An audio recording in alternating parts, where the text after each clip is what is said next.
There you go. This might...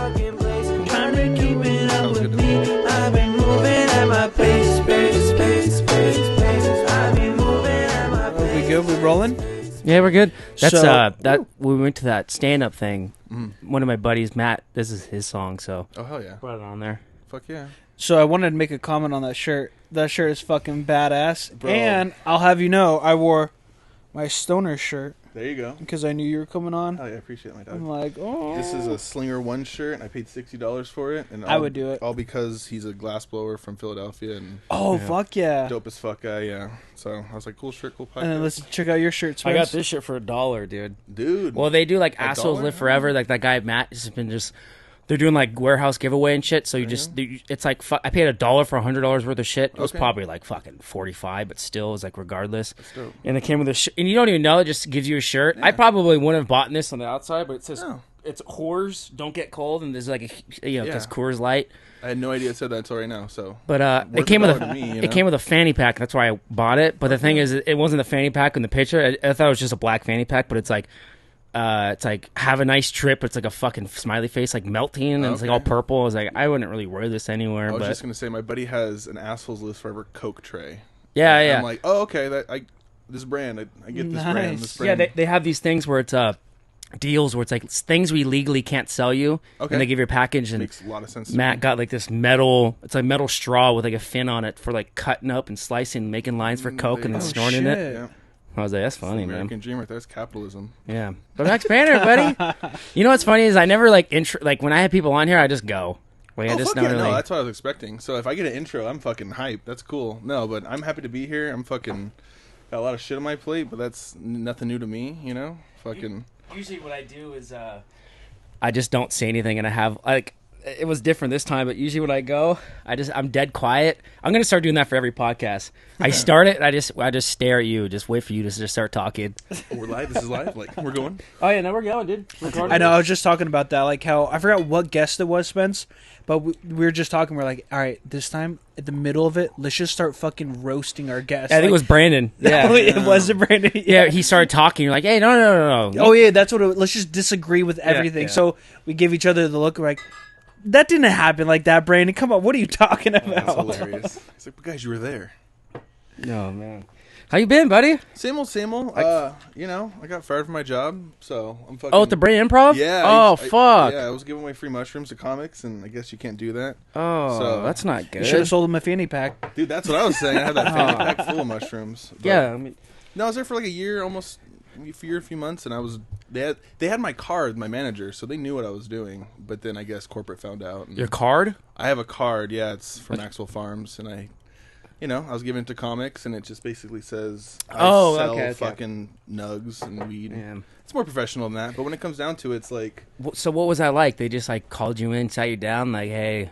Yeah, that was the odd part. So it was kind of discussed about for a little bit, and like I was there for a year, but there was no like real promotion or like working your way up and stuff like that. And I was getting away with some shit. I'm like, I'm cool with getting away with shit, but I'm not really breaking any rules that I was aware of. Yeah, and it's like comedy. It's not like fucking. It's not like you're working It's called for, the green for room fucking. for a reason, bro. They're smoking fat weed. And Yeah. I told the manager, told the CEO, not the CEO, told the VP, I was like, you guys could sell weed in there and make money. He's like, well, Yeah. we used to do that at the Hollywood and Improv, and now we Don't. don't. And I'm like, you need a weed sponsor. He's like, well, that's a different story. And I'm like, it's not, but like, I'm not going to argue semantics. Yeah. You Did know. he give you like a warning kind of thing, or just That's came in what I as was a- expecting. Yeah. So I was kind of the glorified bouncer there. There was no security, and people are drunk. There's 600 people in one room. Yeah. And just kind of. Yeah. Have you thrown anybody out? Oh yeah. I had to get into some situations where like, I had to file police reports and stuff like that, which I don't mind. But like, I'm a big guy, but I'm such like a people pleaser. Yeah, you're and, like, 6'5". When you walked in here, I was like, Yeah. oh. I'm humble as fuck, so I don't want to be like, hey, you have to fight. But it's Yeah. like, no, you're not going to like push people around, flip Yeah. beers, throw stuff. No, yeah, exactly. Yell at the stage. I love that shit because like this is a live performance. It's not a movie. Yeah. Can't put pause. Like you're actively, Yeah. being a douchebag. Let's What was like solve the that. worst situation that ever happened? We had to kick a guy out, and he like was we had to kick him out the side door, and he called Ari Spears, called him the N word. So he's a black comic who's really rough already, and he's like trying to pick a fight because he's drunk. Yeah. We kick him out the side door. He starts pounding on the metal door. My manager opens the door. Manager at the time opens the door and says, "Stop doing that," because she wasn't very smart. And she pulls her through the door and then slams the door. So my manager and I have to go outside. And we like beat the shit out of him. We got blood on his Tesla. Damn. And then we filed a police report, and the guy's like, "How does his face get all fucked up?" I'm like, "He was drunk. He fell." He fell. Yeah, He fell. It's like the normal bouncer shit you have to do. So like, I have no problem like confessing any of that shit because they're a corporate entity and they need to cover their own ass. I don't work for them anymore. Yeah. So Did you ever have like a comic get booed off stage? When it's slow and people know it's slow and they come in with like a free ticket and they want to get drunk and they just want to just be loud, yeah, it happens, but not as often. Not really a booed, more like quiet. And just be like, "This, like, oh brother, this guy stinks." Yeah, the funniest part is just the guy like quiet, like in the back. It's like, oh, that guy should go on stage for 5, kind of thing. Fuck. Yeah.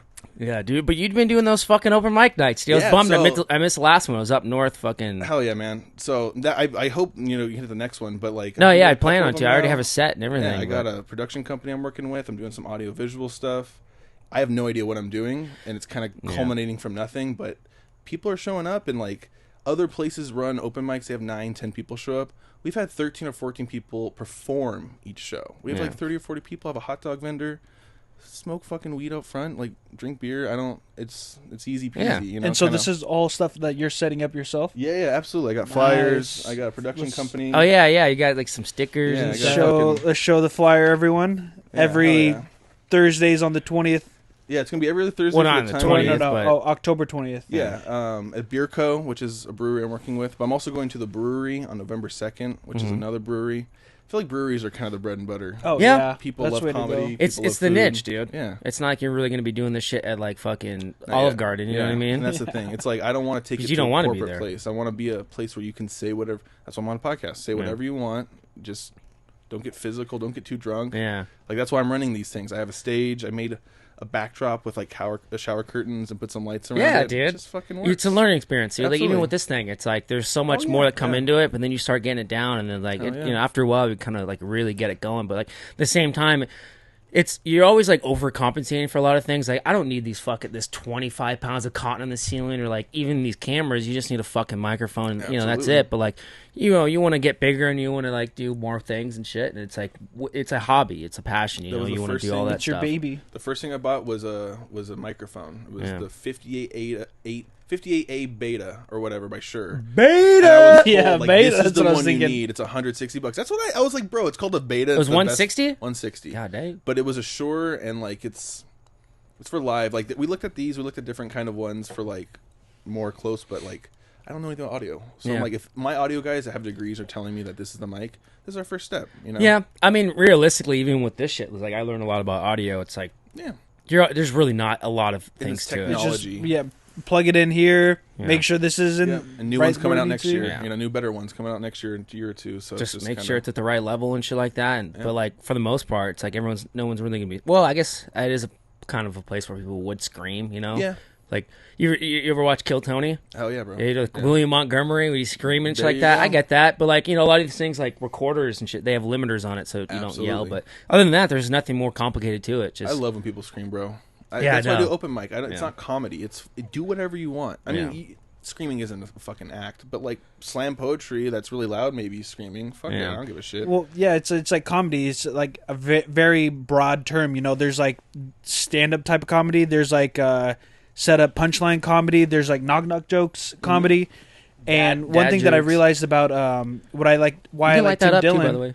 Why I like Tim Dillon is because his style, I would say, is more like outrage, the ranting, you could just rant and just get pissed off and just da-da, and there's something funny about that. He's really good with improv, where he can just, him and like kind of Chris D'Elia, where they can just connect things really funnily and just be like, they just talk about it and they put things into funny perspectives really fast and really like accurately. It's, and he yells, dude. It's just so funny. Tim Dillon is like a special case, because when we had him at the club, it's like special because he yells. He doesn't let someone interrupt him. He doesn't let people talk. He just goes. First of all, he's high as fuck on coke, but that's not the point. The point is that he's great at his craft, so he can just literally like ramble, brings it back in. And an hour and a half is like 20 minutes, it feels like. Other people have jokes and sets, but like, Yeah, dude, I did my first stand-up. Have you been to one of his open mics?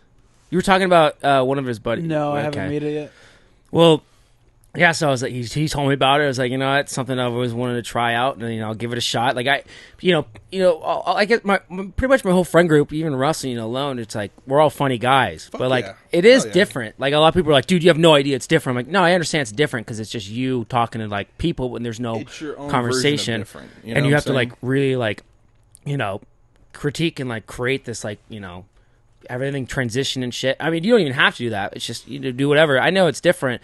So yeah, I made like I was practicing it. I was like pretty good, I was like I had like a 3-4 day notice. So I was like, it's fine. I mean, it's not like I really need that much time into it. A lot of the shit comes down to like, I've been writing shit down in my notes for like years of just like videos and stuff like that. But like alone, like a lot of stuff was just new things I thought of. But I was like, all right, I'm gonna go up there. I'm gonna just fucking try it, and I practice it a lot. There you go. Because with me, it's like with most people, it's like I'm gonna get nervous. But the thing is, if I get too nervous, I'm gonna space out. I'm not gonna think. Yep. And all that matters is that I go there and say what I went there to say. And Absolutely. I understand, like, I wasn't going to say it the way I wanted to say it because I'm not comfortable up there because this is a new environment. Oh, absolutely. And that's all, like, what I learned about it is, like, with me alone, it's just comfortability. I got to get comfortable up there because up there I'm, like, all tense and shit. But so I kept practicing it. I hit around, like, 9 minutes, which, I watch videos like people doing the first time. Like, they're like, I can't do 30 seconds. That's so good, bro. 9 minutes, that's great. So I did 9. I practiced 9 minutes. I had no idea when I think I did like maybe 7. My buddy filmed like 5.5 minutes, and he got like 80% of it. So I probably hit like 7 minutes or something. Yeah. But, dude, so I'm all fine. And like the morning of, I wake up and I practiced this morning. I was like, I'm not in the mood. I can't practice it. And I was like, all right, it's fine. And then driving out there, I like took a bunch of shots before I went. My buddy Matt drove, and I'm just sitting there because I was like, I gotta make sure I don't get nervous and don't let my like my emotions overwhelm me. Absolutely, yeah. Because once that happens, I'm like, oh fuck, I'm getting nervous. Oh fuck, now I'm nervous because I'm nervous, and that's just gonna build up and build up. So just driving out there, I was telling myself, I'm like, I'm just gonna act like I'm just like I'm psyching myself out, talking to myself, being like, I'm just doing like I'm this isn't accurate, but I'm saying. Like I'm just hyping myself up. Like I'm just doing this for a buddy. Like I do this all the time. Like this is no big deal. No, like I'm just here to have fun. Like no one's here to fuck. Like I'm not being like graded on the shit. It's just no one gives a shit. Just go there and say. And it worked, dude. I got there. I was like, this is awesome, dude. I'm like, I'm happy. This is a good time. And then the MC goes up there and he does the thing where he calls up the person next. And then he goes, okay, now here's the guy, coming up. Yeah. And he called my name, and I started walking up, and he's like, okay, but this, and I forgot, like, I thought he was calling me. I was like, okay, shit. And then from that time, that whole set, like 2-3 minutes, I was freaking the fuck out, dude. Yeah. I was having a full-on panic attack, dude. I was like, I can't do this. I can't fucking do this. Because, let alone, like, I was practicing shit in front of my friends, and I kind of was doing it. Like, I didn't want to spoil it for the people who went, but, like, the people who I knew weren't going to go, I told them about it, and they said, this is fucking hilarious. Let's try adding this, let's do that. I was like, okay, this makes it way more funny. But, like, when you show up, it's like, it's just not the really audience you expect. Like, there was a good turnout, dude. There was, like, like 60 people or whatever, and, like, but I'm like, your grandparents were in the front, but dude. When I got there, you told me, like, hey, dude, those are my grandparents in the front, but don't even fucking worry about it. No, no, you're fine. I would have seen them anyways. I told her to sit wherever. I told her to sit wherever she wanted. She's like, "Want us in the front so I can hear the jokes." And it's like, no, it's good. It's good. Old people were there, young people were there. I kind of let everyone kind of. It's just when I got there, it made me realize I'm like, I wouldn't say most of these. I guess I kind of would, and I kind of did, but like, my dad is like old guy, and so he's like a very straight, square guy. So I'm like thinking, I'm like, I could confidently tell him like my set, but at the same time I know he's not gonna think it's funny because it's a different generation, it's different. So I was like, okay, but I started freaking the fuck out, and I was like, you were with your girlfriend. I was like, okay, I'm gonna go tell him I can't do it. I can't do it. And my buddies like they knew I was gonna back out. I'm like, no, hey, so check this. Trying to get my mind off it, and they call my name, and I walked up there, and like, right when I got up there, I grabbed the mic. I just went numb. It wasn't even like nervousness. I wasn't comfortable, but like still I wasn't nervous, but I just went numb, and I was like, okay, I'm good. And I had my phone. I just had bullet points. I didn't have the whole thing written out, but just things to get me back on track, and it worked out fucking pretty good. Like I wasn't even focused on the laughs and shit, but I rewatched the video, and there were laughs for sure. But like still, it's just the first thing I went up there and said was like, the Michael Richards joke. Yeah, no one knows who the fuck that is. That landed so hard. I love that shit because no one knows who that is. Yeah, I thought too. I was like, oh, this is actually me good because it's more of an older audience, so they're gonna know who Michael Richards is. I go up there, Russ, and I go. I'll play this. I'll play the whole set after, like, overlay of the video. Send but me that shit. I'm glad you got the whole set recorded. But it was pretty much all of it. My phone's my buddy's People like don't want me recording thing. their set because I'm taking their material and putting it on my Instagram. Oh yeah, it's like I have my open mic runner. I'm gonna record what I record. Yeah. No, I wasn't even worried about that at all. I'm like, post it. Like in my head, I'm like, I'm not planning on like right now. I just want to get comfortable up here. Like, we're not fucking, Absolutely, dude. Yep, that's all. we're not Tom Segura coming up here and like, No, you can't fuck no. record the whole thing. Like, we're just learning this shit. Like, fucking film it, whatever. Like, I want to, like, I'm not going to use this shit again. I probably will use some of it again, but like, still, it's like, I don't care, So one thing I wanted to say, Spence, what you're describing, like what I'm thinking about when you're telling me the story. Do you remember when we jumped off the roof into the pool? When Here, we were, like, yeah. little kids. Oh, yeah. I remember, like, you're like, yeah, just do it. It's fine. You just go run, jump off. yeah. And I'm just, my first time, like, ever doing something like this, I'm just like, oh, yeah, from the floor, I'm like, yeah, cool, that seems cool and stuff. And I climb up the wall, get up there, and now I'm, like, looking down, I'm like, oh, I don't know. Yeah. I don't know about this, Spence. So, like, I had a, 3, 2, 1, and I go, and, I don't know. And then finally I had to tell myself, all right, Russ, you're not going to walk down. You're going to jump off. So I had to get in that numb moment, like you're describing, not think and just do, and just fucking ran. I thought I almost fucking, I think you said you were about to hit the fucking concrete. No, that's the thing is, he did it, but he really was like he skimmed like the fucking, because there's a seat right there. It's like I have a side like barbecue area, and it's like I don't know, like 7 foot like gap. Maybe 8 or whatever, but like enough, jumping off, it's no problem. Like it's unless you don't jump far enough. It's like 10 Unless feet you're a little deep. chubby kid trying to jump off the roof. Dude, he jumped and like went at an angle, and like he like this is like the fucking like floor. He like just like skims through, almost like I was like, oh god. Yeah. Maybe you should think. Yeah. And then I had one of my older brother's buddy jump off from the very fucking top of the roof, which is like not even like the pool's way over there, and like he did it, but At my Helmet house, when we lived in the area, we had a very small pool, but it was like maybe 4 or 5 feet from the wall. So there was nothing to do except jump off the fucking roof. You know what I'm saying? There was no boogie board. There was no room to do anything. The dogs would jump in there and get wet, but jumping off the roof in the pool is like kind of a highlight in high school. I jumped off my grandma's roof once, and like it was in the short end where you no jumped pool there at because there was I know there was the middle of the pool, like towards the deep end, there was a fucking telephone wire, and you like jump over. And I was like, "No, I'm not gonna do that shit. I'm gonna jump right there." I think my brother and cousin were there, like, "Dude, it's the shallow end. It's like fucking 4 feet deep." I'm like, "I'm fine." I jumped and just like didn't even like impact my legs. I just fucking just stood straight and just landed in the water, and it fucking hurt the shit out of my legs. I didn't break it. I should have broke my legs, for sure. I just jumped off the fucking roof into like nothing, and I was like, I just landed. And I was like. Yeah. I did it. That could be why I'm only 5'3". As long as your belly, you land on your belly, you're good. Just classic belly flop. Yeah, dude. Break your ribs. I haven't jumped. The last time I jumped off that was like maybe a year ago with Brandon. We had like a jacuzzi night and shit, and I ran and jumped off, put a fucking hole in the roof. When I pushed off, I was like, oh fuck! Shit. I was like, shit. And I went back up there and like covered it up and shit, but we redid it. My dad went up there. He's like, oh look, it's caving in right here. I was like, yeah, fucking rats. Yeah, rats. Yeah, the rats have been jumping off. Damn rats. But yeah, I mean, it's just that's what I thought about. Like when you're telling me that, like just going up and doing the like stand up and go in front of a mic, and even in some ways podcasting, you just can't think. You have to do like what's that one quote, Spence? That fucking Steve-O quote. When he goes, he just counts down from 5, and he's never back down. He'll go. No, I think the other 3, one. But I'd rather regret doing something than regret not doing something. Yeah. There's a picture of him getting a fucking lobster to pinch his tongue. Yeah, dude. That guy's fucking wild as shit, dude. Yeah, my buddy Ethan just texted me, goes, ask Max if he has any shrooms. I do. They're in my backpack. Really? Yeah, I got how much I have. Yeah. I would don't know if you want to talk about that on the podcast, but I brought No, some you're in good. case Come over. I needed to make money. Dude, I ended up eating do. those mushrooms. How'd you like them? They were good. So check this out. I had the day off from work. My wife was at work at the time. And I'm like, you know what? Fuck it. Let me just get into them. So they're right here on my little dresser by my bed. So I just, right in the morning, got a little Lunchable sandwich, or the fucking Uncrustables, shoved some mushrooms in there, ate it.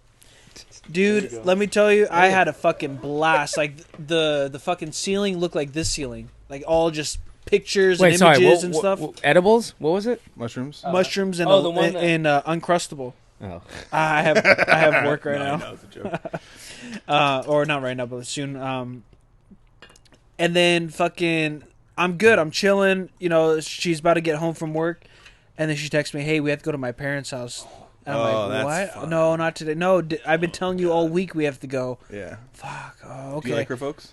Oh yeah, we're makes it really worse. close and everything. Because they're like, "What's wrong? You're clammy. Yeah, You keep yeah. shaking, and you're obviously high on drugs." yeah, exactly, You're like, "Oh, exactly. So I go, put my sunglasses on. Hey, what's up, babe? Oh, what's up? We go, have my sunglasses on. Like I think we're even inside like her parents' house and stuff. God." Yeah. And I had them on for a little bit, take them off, and I'm just hanging out. I haven't been to like the first time I've been like fucked up talking to them. First time on mushrooms though, I'll tell you that. It's different. And then it went good, and then she's like, all right, yeah, now we got to go next door to the neighbor's house, and we got to help them, or we got to move some stuff back to them. Different, unfamiliar Fuck, environments. okay. Fun. So I'm there, and I'm still kind of shrooming, seeing like fucking dogs and cats in the lawn and stuff. But, I'm keeping my cool sunglasses on and everything. We go, and then, it doesn't help that the neighbor's a cop too. So I'm Yeah. like, but, I'm there trying to crack some jokes with him, trying to, hey, sir, just to let you know, I'm not on mushrooms and stuff. And then we get back, and then I guess, like, her mom said to her, like, hey, what's wrong with Russ? Like, he seems a little off today. Oh, he's just, he's probably really high. Let's sit him Yeah. down. Let's all just stare at him in silence and see what he Yeah. does. Yeah, mushrooms are impossible to hide. When I'm on a really strong mushroom trip, I tend to call my grandma because I live with her, and she's 77, and I've literally been like, "Grandma." The first time I was like, "Grandma, I took way too many shrooms." She's like, "Max, I'm working." Like, you what? You took too many Tums? And I was like, "No, not Tums. Mushrooms, magic." Like, I kept like emphasizing that they were drugs, Grandma, Yeah. and I'm high as fuck at your house. And she came home. She's like, "What's wrong?" I'm like, "Oh, nothing. I'm watching Animal Planet, smoking a blunt in my room." But at the time, the world was fucking ending. And Grandma's gonna find out that I'm high on mushrooms. It's like, bro, like, Dude, God. that's like me last night. So I took the double dab. There you Wake go. up, took a dab, normal morning stuff, and go to work. But I took the double dab, and that just set me off, dude. I was Yeah. driving to work paranoid, the world's ending. Like, I'm just waiting to see the meteors coming down. Like, I'm just, like, just fucking all scared and stuff. Like, but I'm just on the far right behind a truck going 65. yeah. Do you? But I'm just like, oh my gosh, I'm going to crash. I'm like, do you have a dab rig, or do you use a dab pen, or what do you use? Because if you have a dab rig, I will give you free wax right now. yeah, I have a rig. Look at that. There's a ground wax. Oh, fuck yeah. Thanks, Don. Most people, I hate our generation, bro. Like, nah, bro, I just hit the stizzy too hard and I forgot my last name. And it's like, that's not a dab, bro. So you have free, you get free wax for that oh, one. thank you, dog. Yeah. yeah, I'm straight fucking. I guess I could say old fashioned Hell yeah. because I Right. still have the It's rig, an the titanium one too. Okay, that's a little old No, school. no, I not was the gonna titanium. say, goddamn. I have the boof glass it, one. you know? The glass one There you go. with the old fucking green thing. Have you seen the Puffco Proxy yet? Nuh-uh. So the other one had water in it. This is a hash pipe that's electronic. So God damn, dude. you put the wax in here, the hash, and it melts down to a certain temperature, and it's a dry hit. What? So if you're not Oh, baked shit. yet, yeah, See, I wish I smoked weed, dude. no, you don't, because like people are like weed's addictive. I'm like, no, weed's not addictive. No, the lifestyle is, bro. There's no cool stoner merch. You know why? Because they're making electronic dab rigs that you can fit in your butthole, smuggle it to any rave. You know, like Yeah. it's getting too like. It's not cool anymore. I used to smoke weed and like we play water polo. It used to be taboo. Yeah, I used to smoke a joint and then smoke a cigarette because a cigarette doesn't smell like weed. Yeah. And it's like, bro, you smell like a fucking pot plant right now. Dude, speaking of, dude, water polo days, do you remember when you sold Skylar that $5 cigarette because he told her it was watermelon flavor? Bro, there's so many. I was afraid of And the he- stories that. And you're like, no, I swear to God. Like, Look he's at like, shit. he's like, dude, Max sold me this watermelon like cigarette. It's watermelon flavored. He smoked it. He goes, you're like, does it taste like watermelon? He goes, it does. And it was just like, what? normal cigarette. Yeah. And dude, cigarettes were like gum on crack in high school. If you had gum in like school, you're like, oh, popular. If you had cigarettes in high school, Oh, especially yeah. Oklahoma high school, and everyone was like a drug addict or whatever, wanted to like have a look. It's like, bro, I'll just sell cigarettes. Yeah. And so I was like $5 a cigarette. It was Skylar Black. Yeah. So it's. I don't know what. Actually, I don't know what the fuck he's doing now, but like he was in jail one point, dude. He got like raped at the fucking Red Hill Park. He was like had dogs on him. He like Yeah. beat the shit out of because Russell lived across the street from him, dude. That's- Russell, he Yeah. comes outside one day and he sees like the cops there, and his He mom was comes right out with next a to bag high of peas school. on her face. Yeah. I used to steal drugs from his mom. Yeah. We would go to his house, and he would show me all of her pills. Yeah. And he's like, just take. She's crazy. Take whatever you want. She's got one. No, of these, he one was of those. fucking crazy. She crazy. was crazy, but he took advantage. Like, it was fucked up. See, Dude. I never met her, so She I was was more she like, was such a you're the crazy kid, so I'm gonna take advantage of you. Yeah. He got like an ounce of shake one day. He invited all of us over. Daniel Cornelison, Katie Howe, all these people I don't like to associate myself with anymore. They all come over and we smoke his shake, and everyone's like talking about like, oh, how much weed he has and stuff like that. I took like a gram of it home. Everybody was like, Max stole from Skylar Black, and I'm like, fuck yeah, I did, bro. You're like, I didn't take the whole like zip of shitty ass baking worth shake. You're gonna make some half a batch of edibles with this, like, Dude, I remember I was a bad person. He bought. His mom bought him for Christmas an Xbox 360, and he traded it for an ounce of weed. Oh yeah, fuck. And why like, wouldn't he? dude, like he was such a piece That of was shit, probably dude. to me. We'd be like, we would literally be in his like house, and she's like, "Skylar, do you and your friends want food?" He goes, "Get the fuck out of here, mom!" Damn. And he kept calling her a house. Like he's like, "You have." Just kept saying it, dude. And I was like, Jesus So he Christ, was dude. the one with mental issues. Yeah. And he's just like, dude. Yeah. But me and Brody and Russell would also fuck with him too. We'd go over and spend the night at his house, and like one night we like went around his entire house and took all of his light bulbs and like hid them in a drawer and shit. And then he had like salmon one day, and I put it in a drawer. No, but don't fucking gloss over that fucking first story. So we're all there, like we're all little kids at like just Skylar's house, home alone and shit, and we get all the fucking light bulbs and we shove them in this couch right here. And Skylar just, like, he's doing whatever, and we're just running through the house, his mom's room, his room, just running him back over here. And then, like, he'll see us giggling on the couch like this, all three of us. And then he'll be, what are you guys giggling at? What are you guys doing? What are you doing? And, and he's, like, standing right on the couch, and he's like, what the fuck? And he sees all his light bulbs on the couch. Bro. So you guys fucking suck, man. Put these back. Bro. And then the fucking salmon, I bet you he's never going to find it here. And in like a month, he's going to be like, why does it smell like fish? And never be able to find it. I don't know what's up with the area of the suburbia of Alta Loma, Rancho Cucamonga area, but there were so many drugs. And like, I don't think it was just like, obviously my friend group, because I hang out with people like actual drug dealers and like fucking people that think they're badasses and do jail time and come out and they're like, oh, like, did you hear so and so passed away? It's like, what happened? They're like, oh, they overdosed. And it's like, that's not they're not passing away. That scumbag's dead as far as I'm concerned, you know. Like I feel like the area is just like it's wealthy enough to not be wealthy but not poor enough. I mean, you hit 4th Street in Ontario, then everything shit hits the fan. But like, it's all warehouses and what shit it is if anything, it's that wealth that kind of separates it, because that's actually what is out there. You know, like I work with a lot of people who grew up like their whole life living in LA, you know, running the streets and stuff. That's their whole life as a kid. Yeah. Running in the gangs, you know, running drugs and stuff. Like I hear stories, I'm like, fuck, dude, like I fucking would piss on this guy's chickens, you know, like and you're fucking already like running guns and stuff, like telling me all this shit. So if anything, like, it's good that we live out here, you know, like we weren't able to fucking like we're still in San Bernardino County, and I feel like that's what it is. That's the most dangerous. It was just recently rated the most dangerous city in all of California. And I'm like, fuck yeah, and the biggest county. Well, because it's the biggest county. That's why it's the biggest county, I think, of all of the USA. It's massive, so it's the percentages, the numbers are up. But speaking of, dude, if this is literally what it would be like, dude. This is like what it's like in San Bernardino County. Parties are all 35. Yeah, bro, that's fucking wild, dude. I saw this shit. I really a lot of videos, but like in terms of like, you know, it connects with this, and that video fucking works out perfectly. That timing that's actually a video of Skylar Black, dude. Dude, it's so funny because he's black and his last name is Black, dude. But I mean, he was a nice kid. I remember I got him into weed. Oh, really? In 7th grade, I told him about it, and he's like, "Whoa, that sounds cool." And I was like, "Yeah, I just smoked with my cousin." And then he tried it, and like he just fell in love, dude.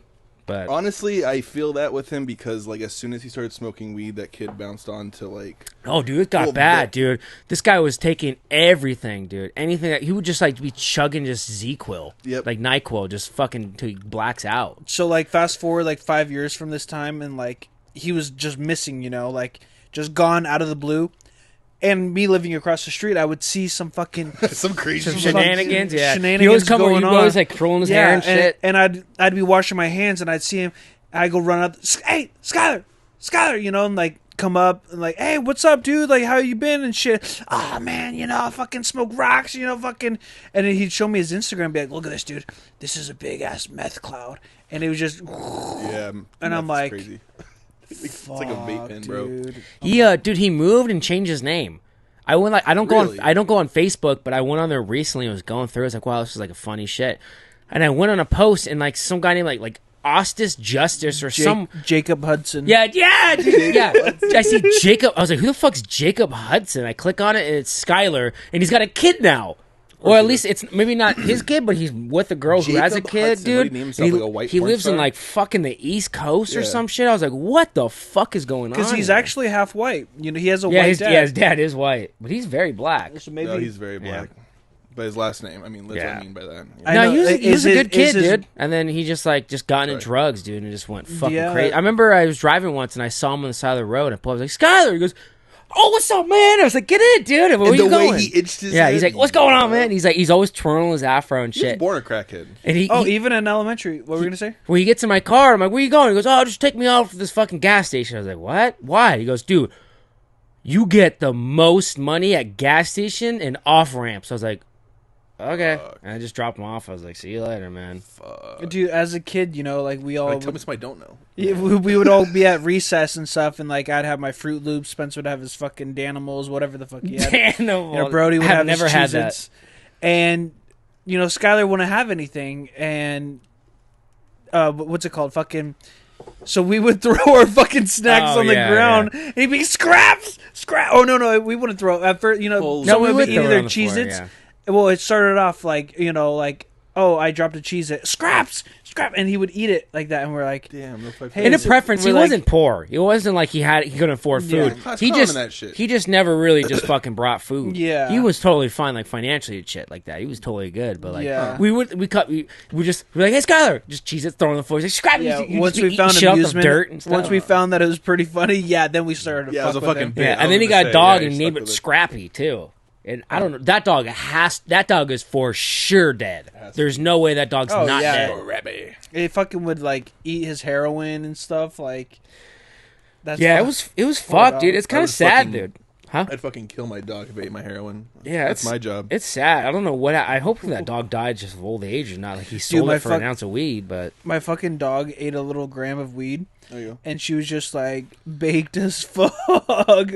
She's a little wiener dog, There you and go. she was just like chilling, like. And then I actually got kind of scared for a little. I'm like, Zoe.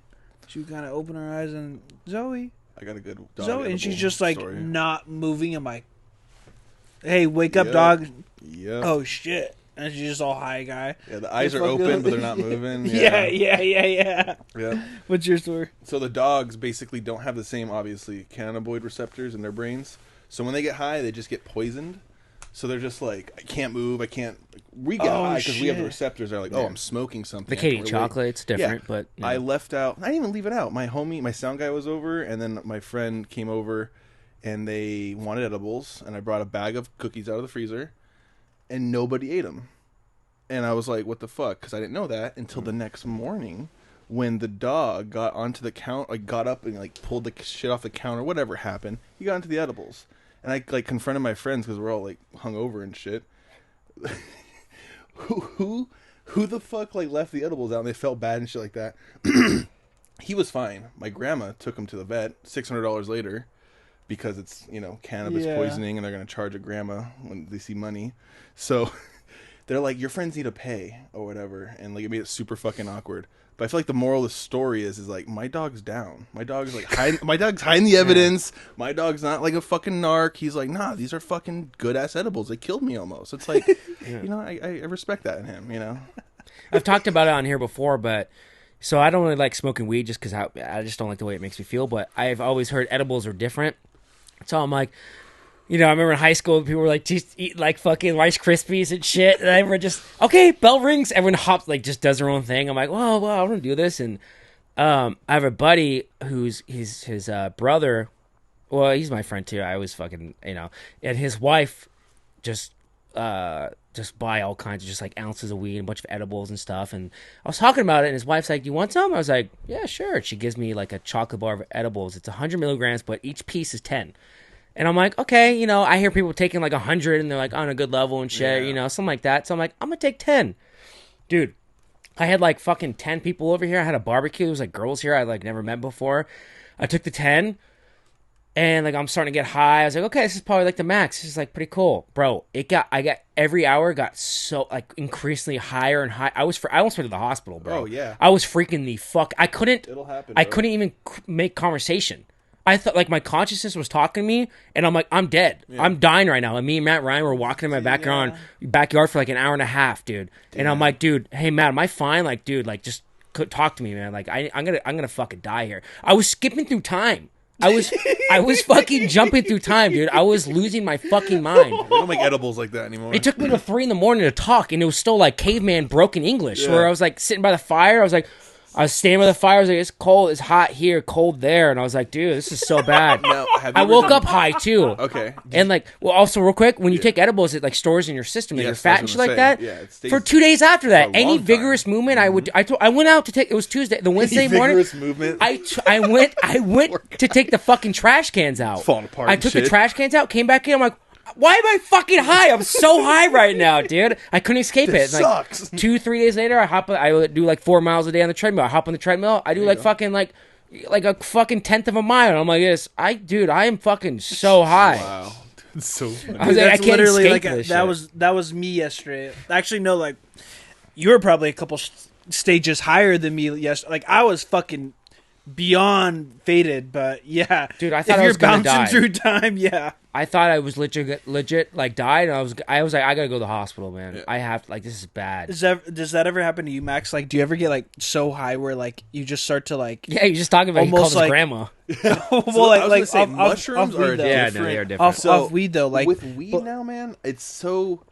I've been smoking for years. I took a tolerance break a month before MF Doom died. Like I predicted that shit. No, I was on a tolerance break and I was 30 days sober. I'm like, oh, I'm gonna quit smoking weed for a long time, like get back to having like a normal tolerance and shit.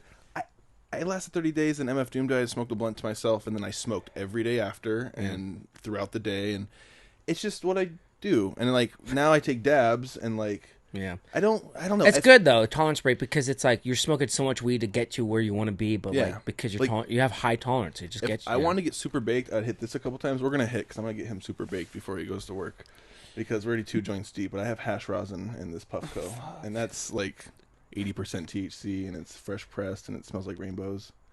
It smells like rainbow candy. It's like Rainbow Belts number 69, and I swear the guy that made it, he net picked that number. I'm perfect. I was like, that's no way. It's 69.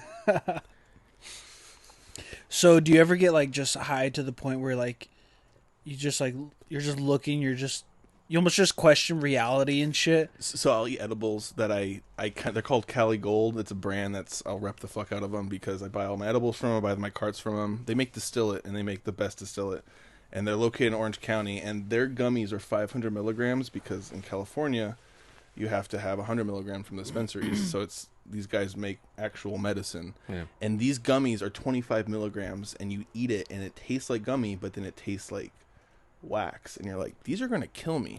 And they literally, I don't eat edibles. I eat edibles all the time, but they don't work. Yeah. I eat them while they taste good. Oh, it didn't really work. I'll smoke a joint, take some dabs. Motherfucker, eat for breakfast, lunch, and dinner. Yeah, these I eat at like 12 o'clock, and by 2:30, I'm like, is it nap time, or do I die, or like, do I smoke a joint? Do I take a cold shower and smoke a joint? Wait, that doesn't work, Yeah. kind of thing. And like, have you ever done that?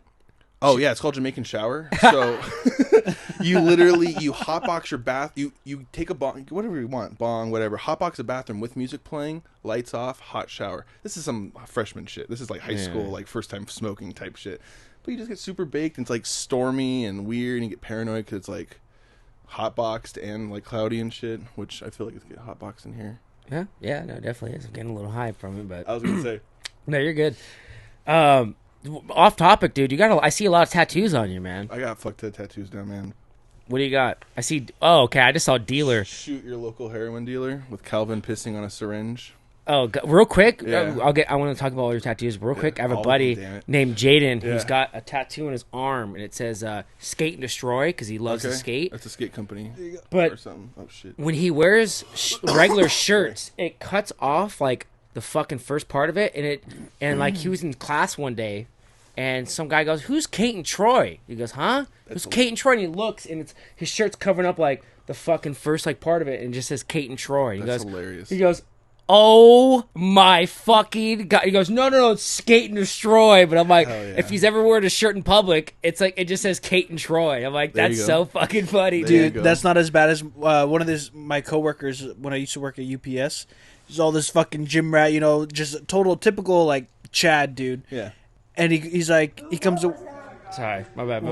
Fuck, dude, that scared People in my brain. Dude, No, that you're scared good, the you're good. fuck I out of clicked me. on a link. I want to bring up another video. That but- scared the fuck I out gotta of me. get I thought they better were at out shit. back. I'm like, what the fuck?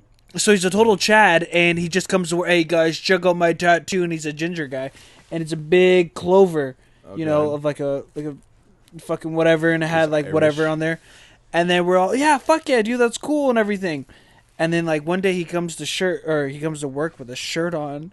And this man's all you see is a fucking little nutsack right there. I was just gonna say. It was the little tiny fucking cock, funniest fucking Poor shit. guy. It yeah. looks identical to Alright. just a little two-ball sack just, Oh, man. just Any chilling tattoos? under his shirt. I don't. I'm too indecisive. Like I wouldn't want. Like I see Russell's got one, but like I'm Yeah, too indecisive, that's dude. my little tattoo. It's not like I'm not like down to do it, but like the thing Yeah. is I don't know. Like there's nothing I really would want anywhere.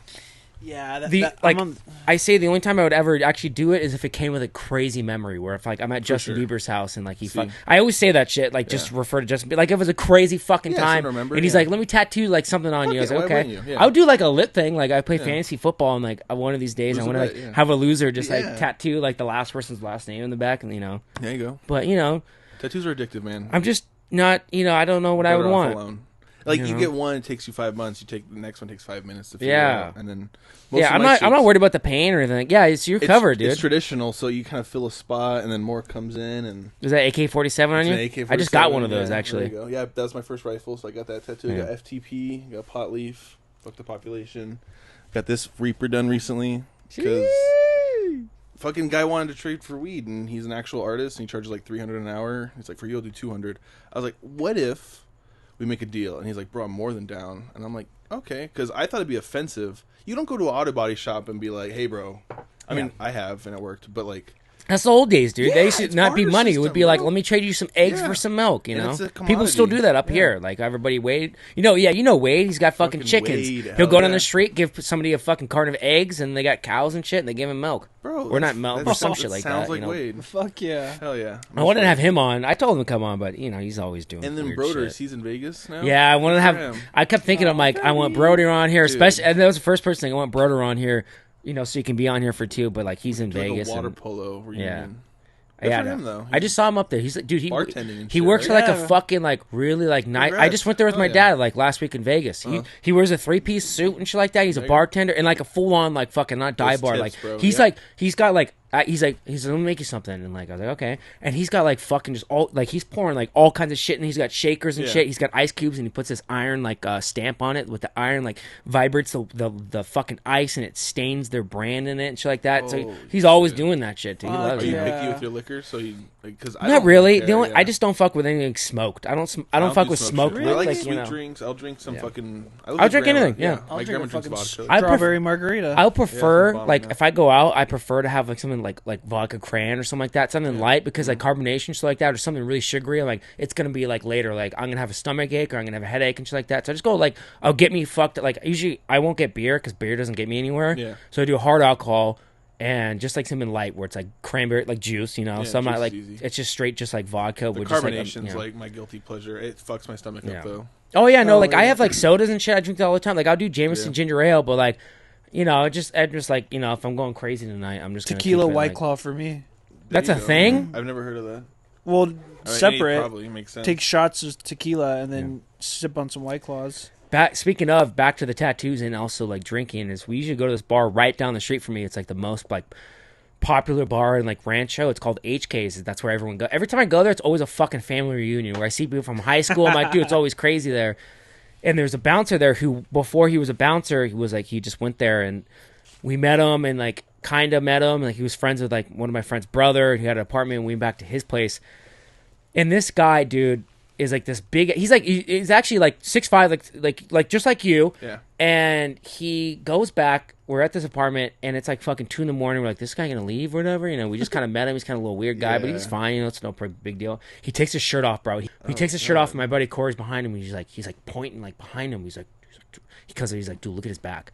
I go look at his back, and it's his entire back from like butt crack to neck, from like shoulder to shoulder, hip to hip. Pentagram, a fucking massive pentagram, and it's like not just like a regular pentagram, it's all blacked in, so it's an entirely blacked out pentagram. I was like, holy shit. Yeah. But now he's a bouncer there, and he's super, like, every time we see him, we talk to him, and so he's like, what's going on, man? Like, I'm like, I know, Dude, it's on your back. That fucking happened to me. Like, so I was camping. That happened to you? You got a pentagram on your back? No, Nice. I was fucking camping at Nocturnal, dude, and Karis and I think we were dating at the time, so we're just, I think, all right, I took acid. Nice. I think I took actually a mushroom dripped with acid and went in, and it was just like a couple hours in, it was just hitting me hard, and, you know, she did whatever she did, and we're just like, hey, let's just go back to the fucking campsite. So, all right, yeah. We go back, and we're just kicking it there. I remember the tree that was right by our tent looked like a fucking dragon just went... But all you could see is his neck, and the tree just kept going and going. And I'm like, this dragon has a long ass neck. And she was seeing that too. She goes, it does, huh? Like total like bad. We ended up fucking after, you know, so total. But before that, this guy comes up to us, this little Asian guy, and he goes, hey guys, what's up? Like I'm took some mushrooms and I'm really like shrooming hard. Can I just like hang out with you guys? Can I just cuddle? You have a blanket? You have a tinfoil blanket? Yeah, no, get the fuck out of here. So we're like, yeah, because this is like before we went like inside. We're just hanging out on the chairs. Like, yeah, sure, whatever. And right away I see he has a little pentagram on him. I'm like, okay, whatever, you know, like, do your thing, you know. Real quick, is that heating? Like you heating that up right now? Oh shit, fuck yeah. So I didn't want to cut you off, Russ, but how do you just like that's what she said, or he said? So does it just get super hot in there? It gets to a certain temperature and it stays there. Yeah. Fuck yeah. What is that, like 160? No, what, the price or the temperature? The price. So we talking about Celsius, Fahrenheit, Kelvin. That would be my guess. How much It's that like costs? 300. 300? $299, yeah. Fuck yeah. It's overpriced. It's made in China, but this element is like, it's the closest thing to getting a dab on the go. Yeah. No, that's dope. Yeah, that's fucking It's badass. bougie, but like, and it's a fucking little pipe too. So this guy, like, he's shrooming and stuff, and we're just, you know, whatever. Like, we're just calming him down, talking to him, getting him out of his mind and shit. And then all of a sudden it gets quiet, and he goes, yeah, so I've really been into, like, Satanism, and, like, I've just seen that it just changed my life for the better and stuff, like. And then Karis and I look at each other, we're like, what the fuck, like. And then, like, he just kept going and going and talking. He was a soft voiced guy, but, like, I just couldn't. I'm like, dude, hey man, I hate to say this, but I'm sorry, you can't. You gotta go, dude. You're making us start to have a bad trip. You're bringing demons over here and shit. I was like, you guys both have pentagram stories. So are you guys religious at all? Yeah, I am. How so? Or what religion are you? Because I'm a Christian, so I like talking about that shit. So the way pentagrams I don't fuck with, but at the same time I'm not saying like you have a pentagram. Like no. Not I'm walking a hot topic and laugh, you know. I mean, basically, growing up my whole life, going to church, just believe in the Bible, and that's just the main authority, you know, the Word of God, and So Christian, yeah. Okay, I get you. You, dude. Agnostic? Actually, speaking of, I was gonna say a joke, but like I was like, actually, the joke is kind of true, but like. Yeah. So I've never really grown up with like any type of religion. Like I'm not for or against anything. I'm just kind of like just neutral. It's like I've never been like really introduced. I went to his church once and I was like, this is really cool, you know. Mm-hmm. But I've just never really, it's never been introduced in my life kind of thing where it's like I'm not like fucking for or against anything. You know what I mean? Like I'm just you know. So like I'm not, yeah I don't even know what I would classify myself as because you said you're a Christian. Christian, Yeah, Christian, Catholic. I don't even know the difference. Like Yeah. he says, like, oh, it's he can explain it, but like still at the same time, I'm still gonna forget. I get you. But it's like I'm not. I'm for God. I'm not fucking. I'm not like I don't know. I just don't even think about it. Really, it comes down to. People say you're not supposed to talk about religion. You're not supposed to talk about politics. And I was raised almost like the exact opposite. Oh, I wasn't allowed to watch Harry Potter. I wasn't allowed to watch Avatar: Last Airbender. Like, my parents made up, like, bullshit that they read from a pastor that was like, this is witchcraft. You can't watch. It doesn't make it, like, okay, but I don't know. The Bible, I'm a Christian, and it's hard for me because it's like the first and second testament were made at different times, and people can refer to different points for, like, their argument. And it's, like, kind of, I agree with what Spencer's saying. It's like, no, you kind of just have to take a step back and be like, these are my beliefs.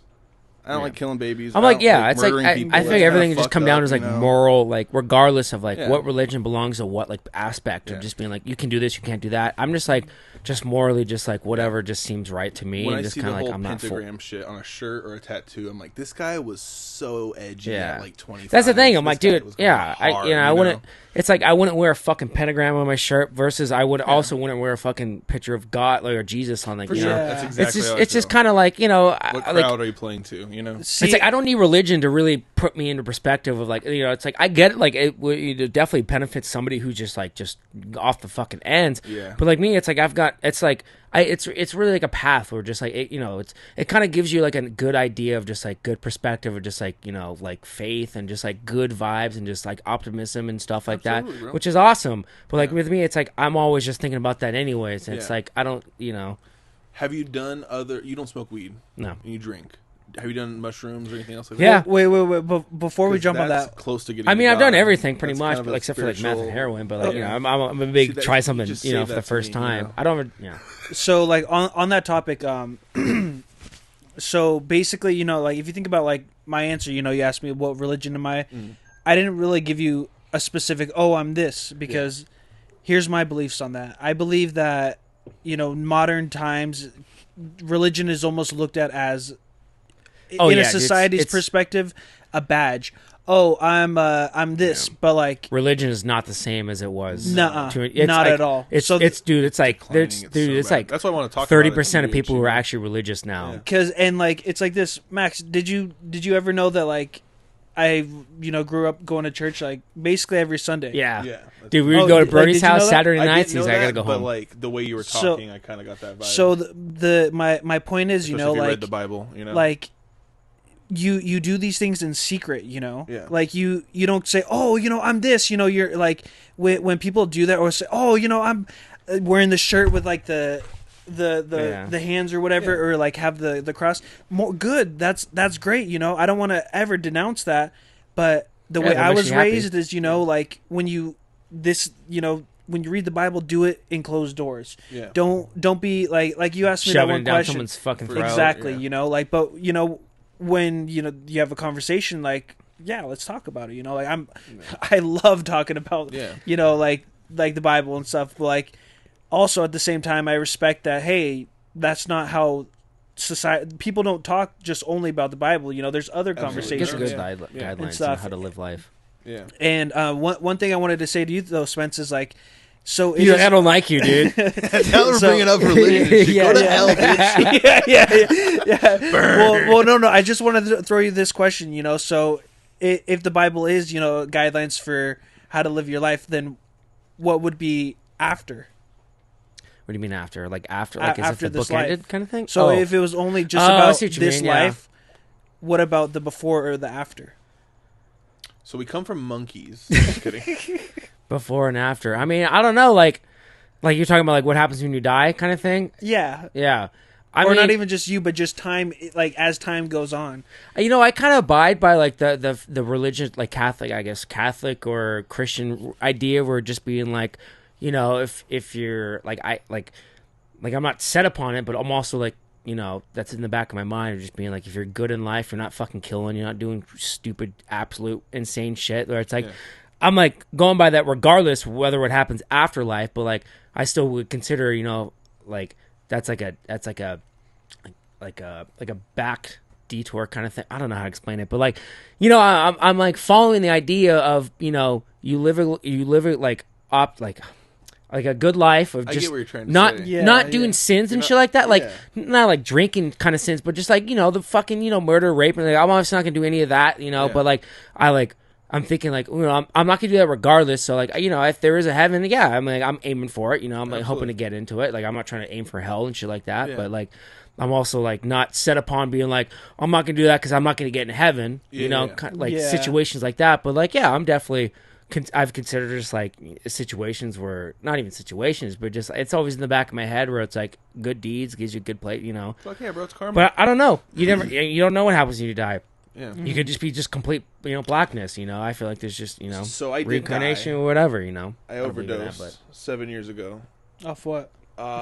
So when I overdosed, so I had a heroin problem and I was selling it, and they were like, we'll give you $50 for your day's worth of work, or we'll give you $200 worth of heroin, and you can sell it for us and make money and get high as fuck every day for the rest of your life. And it's like, oh, that's cool. But in reality, it's like, now I just have a huge dependency problem, and like, you don't get heroin from people or like normal. You can't go to the corner store. You can't even stay on the fucking. You gotta talk to Skylar Black for some fucking heroin. You know what I'm saying? Like that's the shit we're not doing anymore. The thing, well, real quick though, is I would, if I wanted heroin, I would trust getting it from you than Skylar because of connection, because how Skylar is, where it's like, you know, it's like. He's probably doesn't have good standards with any of these people, and I feel like you like probably have like not now, but I'm just saying like you have the personality of like have good friendship with anybody you meet. I where get it's asked like, once or twice a week to score coke for somebody, and like it used to offend the fuck out of me because I'm like clean and sober and shit. Bro, I fucking love coke. I don't do it though because I'm a drug addict. Like that's like life. You have to like literally. I will do coke if someone has it, but I really hope we're not on that level of like that's the level of this party we're getting to. Because right after doing coke, you're doing heroin. Like there's it just escalates. It escalates. Coke nowadays is just meth cut with fentanyl. It's not a good time to be doing drugs and being a white guy. A lot of shit. I got fentanyl patches in here too, by the way. Dude, hell yeah, bro. I got some box in my back pocket. Just take a quick nap. No, but like just like slap on you after patches. So when I overdosed, not that we're trying to take this on a dark route, I took 48 Norcos and 11 Xanax bars. I learned that I had a tolerance, and then I was in pharmacy Jesus Christ! I was eating them like 3 every hour. I remember I gave you some Norcos because I was going to bring that up because like that was one of my highlights. Is like I don't want to cut you off, but yeah, no, you didn't cut me off at all. I remember that there. shit because in water polo I was a fiend. I don't remember like asking people for drugs, but for some reason he found out and he's like, hey. I found these. No, dude, I would love is I would always tell when people were high in high school. Even now, it's like I would be like, I'd walk up to you like, you talk to me like, hey, Spence, I'm like, how high are you right now? You're like, what the fuck? How'd you know? Oh, dude, that, like when I was showering today, like getting ready, the best sport for I just remember Max, you in the pool, you're just. Just throwing the ball like that, just fucking, but always fucking around. I mean, I don't want to denounce the idea of like just being addicted, but like you weren't a problem ever. No, and that's why to us. Like you were fucking like even high or not high, you were still always amazing to be with. You know what I mean? Hanging out with. I appreciate you weren't like a piece of shit, just being like, I'm gonna fucking dip out and go. You know, just you know, you're like fuck, you know, fuck stealing shit. You know, doing whatever. I'm like, it's but see, high or not, you're always. There's an outward fiending and there's an inward fiending. Like for me, like I don't have that outward. I don't have the. Oh no.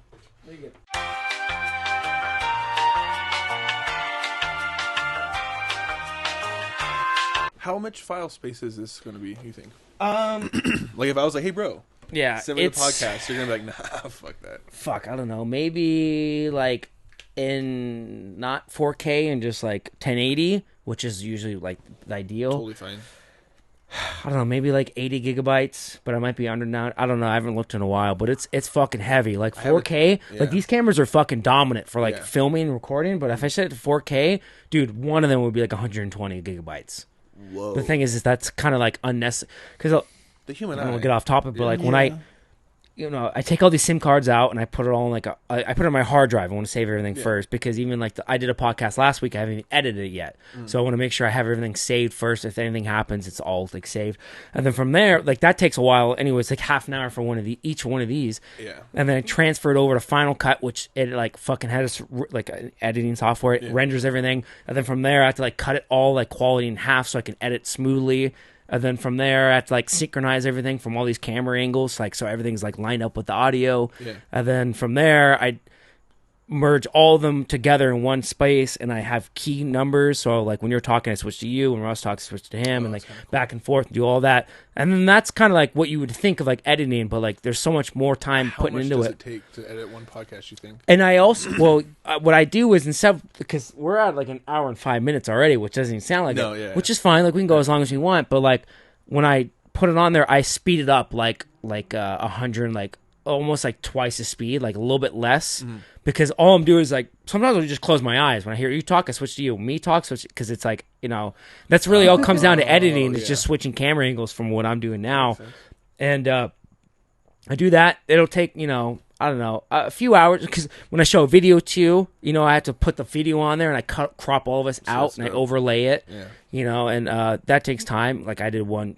backtrack. I did one with a podcast with my buddy Brandon. I put him on a sex site and a bunch of dudes hitting him up and shit like that. So I went through like 16 different fucking files of like people. So I had to like Photoshop, like I had to put the file over there, and then I had to put all of our camera angles on the side of it. And it takes time, but like it just depends on like, the more videos I show, the longer it takes. But for the most part, it's just pretty simple clicking. And then once it's done, I have to like just like export it. And then once it's exported to my hard drive, then export it to YouTube. It's honestly, most of the time consuming part comes into just fucking just putting it places. Not even editing. It's just all uploading it. Okay.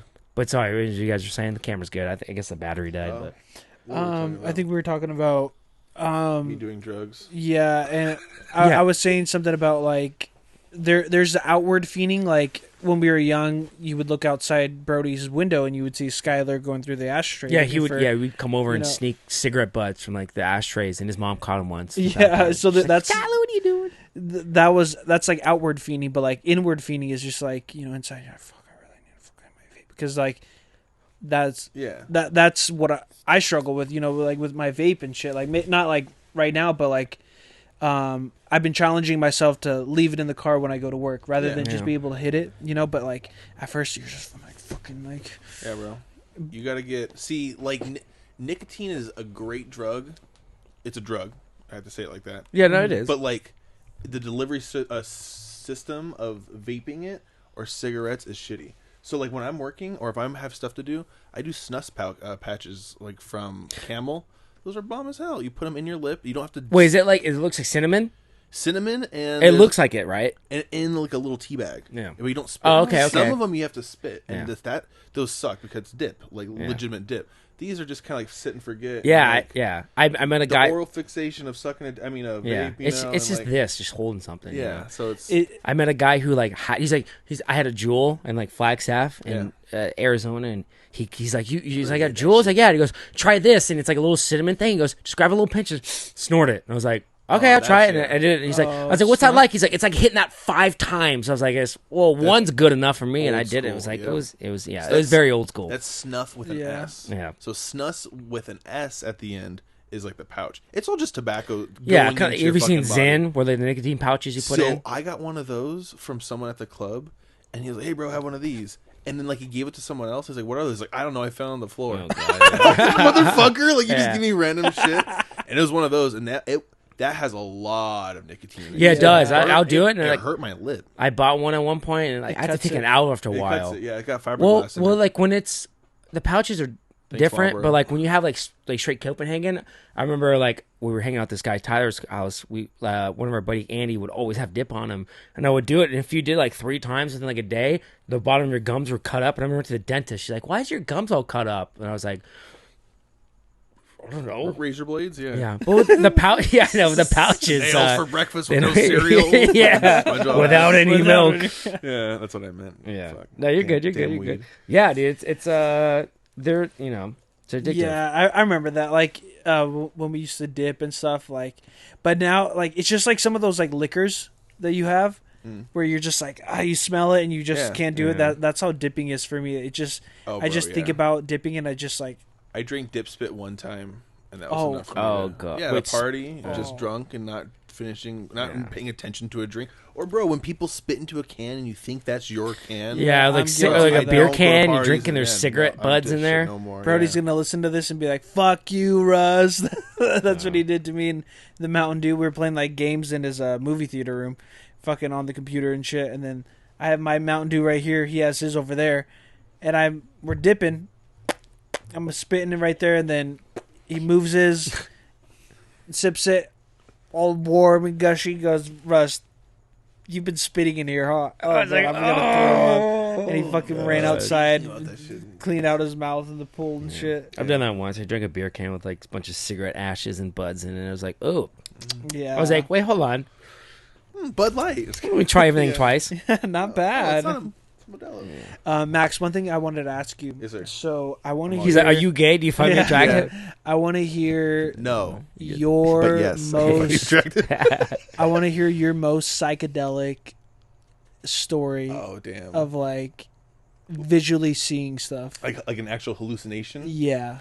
So that's like a real tough one for me because I feel like I'm already a more worried, paranoid person. So like the hardest part for me for drugs or party drugs, if that was like a mushroom, Molly, MDMA, acid, was the come up. The feeling in your body of like shit's about to go down. And for most people, that's the good part where they're like, oh, I feel it. It's an upper, yeah. I'm more like, dude, I swear to God, I shouldn't have ate that fucking mushroom. Dude, like, it's just Yeah. Hunter S. Thompson fucking said, fucking, you bought the ticket, take the ride. Mm-hmm. You ate that shit. You bought money for drugs. You're going to let that shit go to waste. So a lot of the time, I did a lot of sketch shit. And, like, trusting somebody that was really acid. And it's like some research chemical, like, one molecule off. And, like, your trips aren't hallucinations. Yeah. Sorry. They're not visual. They're, like... There's some, like, my soul. Like, there's something going on within the realm of, like, my conscious, my psyche, good karma, bad karma, whatever you want to call it. I remember I took 2 tabs of acid that we thought were acid, but it was like 25I or whatever. Oh, the pure shit. Yeah, I was hanging out with Augie and shit like that, and like we got like 2 tabs of acid for like $7 a piece, and we're like, oh, no wonder we got a good deal because I ate like 2 of them, and I was tripping so hard that like everything kind of went black, and like the environment's a big part of it, but we're like trying to cook ourselves food after like a party, and like the acid's like not wearing off because it's not acid, of course, and like, bro, I was cooking so much food. He's like, bro, just go to bed. Like, let's stop. I'm like, I have to cook for the shadow people. And he's like, what do you mean? I'm like, there's people like sitting down at the table, and there's no one there. But like in my peripheral, like right now, it's like, oh, there's people. That's not really that good of a story. But like, when I eat mushrooms, that's more of a, I'm closing my eyes and I'm enjoying like watching like this or Animal Planet or something, and then it slowly becomes like, dude, I fucking love animals. No, TV's cool, but if I was there, like, petting the animal, like, that just... And that's why I feel like that level is more of, you have a bond or a feeling. It's literally a vibe. You're on that level. You're on a good trip. You're not having a bad... When people say bad trip, this needs to be put out there. There's no such thing as a bad trip. Just learning experiences. You're around shitty people. You're around so-and-so, Jessica, who cheated on fucking with blah, blah, blah with Mackenzie, and there's drama, and there's... Like, us, if we all took mushrooms right now, it'd be perfect. Because, like... I got some.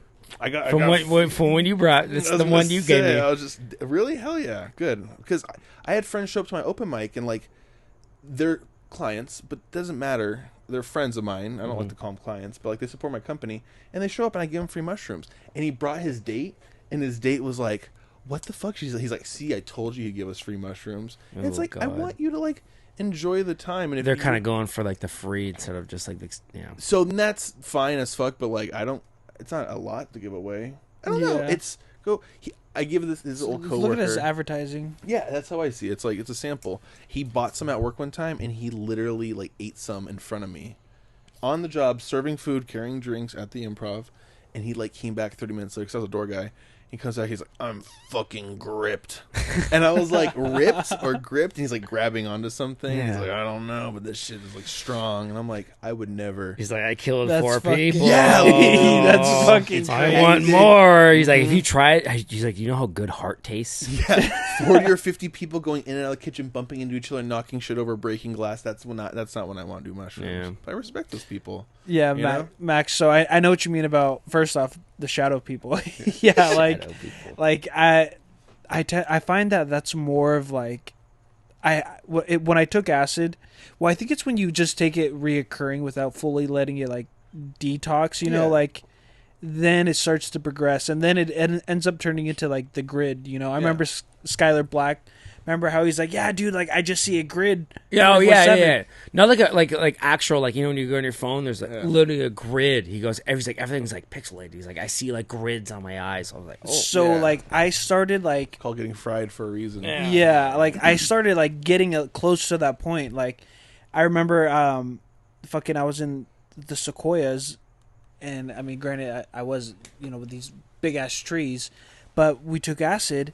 And all these trees look like fucking skyscrapers, and I felt like I was in the middle of L.A., like tripping balls with all these trees that look like buildings and shit. And I was just like, "Whoa!" And I saw that grid, and after that, that was kind of like one of the last times I took acid. Or at least like regularly. Like I haven't done acid in about 10 years. And that's more of like by just crack your back, bro. It'll kick you. Yeah, seriously, yeah, it'll fucking. Dude, it's true. It's true. I was on fucking right by the junior high. Right, let's do this shit. No, during this time period, I was by the junior high, and like I remember I'd like kind of crack the junior high. Yeah, I was driving down, and then I just kind of remember cracking my back, and I'm just like, dude, I feel fucking like I'm tripping again. I'm like, whoa, what the hell? Like, it was something. I've done acid twice, and both of them were like shitty experiences. The first one was after like homecoming or King's Ball, one of those dances, and it was fine. Yeah. And we all we went to the top of Haven because out there, you like, I guess back then you could have. I don't think you can now, but we went up there and like that's where it's at. I was like, I had one of the cars, and I was like, I can't drive, obviously. And my Wade, he's like, I'm on acid, I'll drive your car. And I was like, the thing with me, even sober, I get anxiety when like if I drive somewhere, like if I go like to like Flagstaff or like somewhere like where I'm driving for like 6 hours and my car's there, even when it's parked out front, I'm getting anxiety of just like I'm worried about my car, like something like that. But so I was like, I think I was just on acid. I was like, okay, yeah, go for it. We all go up to Top Haven, and Brody and Sam Milne, who I heard that fucking name in a minute. He drives Brody's truck, and we're up there hanging out. Like, let's go get Del Taco, and we're like driving out. And Wade gets in the car. Wade puts it in reverse, floors it back, and then like just does like a 360 in my car and stops. And Sam and Brody are both on acid, but Sam thought he was more confident to drive on acid, so Sam backs up into my fucking car, hits my. He backs in my car, and I just like, because I'm passenger. He hits passenger door. He hits it, and I'm just like, I just go like, and he's drives off like just like, you know, to get off my car. And we were just like, oh, fuck. We get out. Like a metal clanking. We get out, and there's no damage. It was like, what the fuck? This is insane. Yeah. But there was damage because he hit my tire, and it fucked up, like, my, I don't know what it's called like that. It's like the fucking axle or some shit like that, like, to the tire. And Wade is the worst person to be in the situation with because he's like, dude, this is fucked. So you need to be freaking the fuck out. This is fucked. Like, we're going to Del Taco, and he goes, this is so fucked. I was like, Wade, just fucking lie to me, dude. Just lie to me. Don't tell me what's going on. Just lie to me. He goes, okay, but just look at the steer. And like the steering wheel was like this. He goes, this is straight.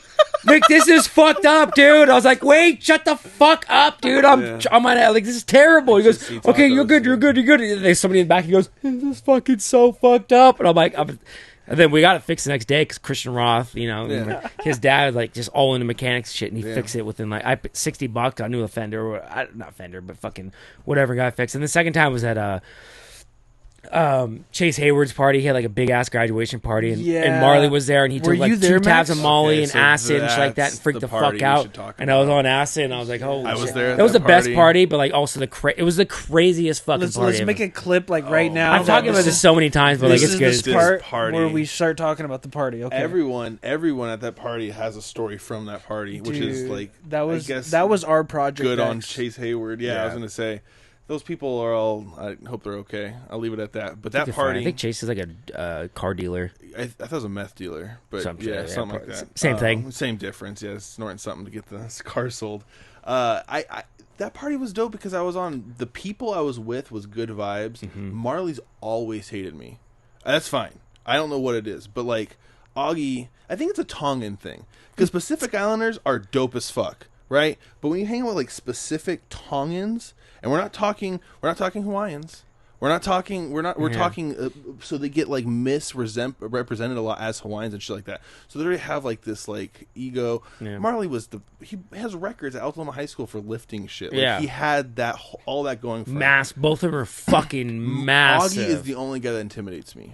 Marley intimidates me, but I could just put a bullet in that fool. Augie, Marley was ripped. Yeah, Augie was like crazy big, and like I'm big. Like one time we did nut check. This is not at the party, but we did nut check at the school and he like slapped me in my balls. And my response was like, I slapped him across the face like a bitch. I was just like, how dare you hit my balls? Like, that's how Augie and I were. Marley, if he hit my balls, I'd be like, I have to seriously get into a fight or something right now. At that party, he took way too much acid, way too much Molly. Yeah, he took like a tab of, he took acid and Molly and just was drunk. And he was drunk, and Augie kept telling him, you need water. And he just had like a fucking Vietnam freak out and just swung on Augie. Did you see that on the side of the house? As it happened, I was in that group. It happened, knocks Augie out, busts his lip. I think he like broke his jaw too. Everything got all fucked up. And then he started attacking Chase Hayward's dad. Yeah. So we like ran with our ride and Augie to our car. We're all high as fuck on acid, and Augie's mom is like the most delinquent. Like she has like the most beautiful veneers. That's the most beautiful thing about her is her fake teeth, because she used to do so much meth. Like they're just fake as fuck. Like an insult, but at the same time she had some nice ass teeth. So when it comes down to it, we couldn't take her back to Augie's house because Augie's mom, he's bleeding, his jaw's all fucked up. We're high as fuck on acid. We're taking way too many drugs.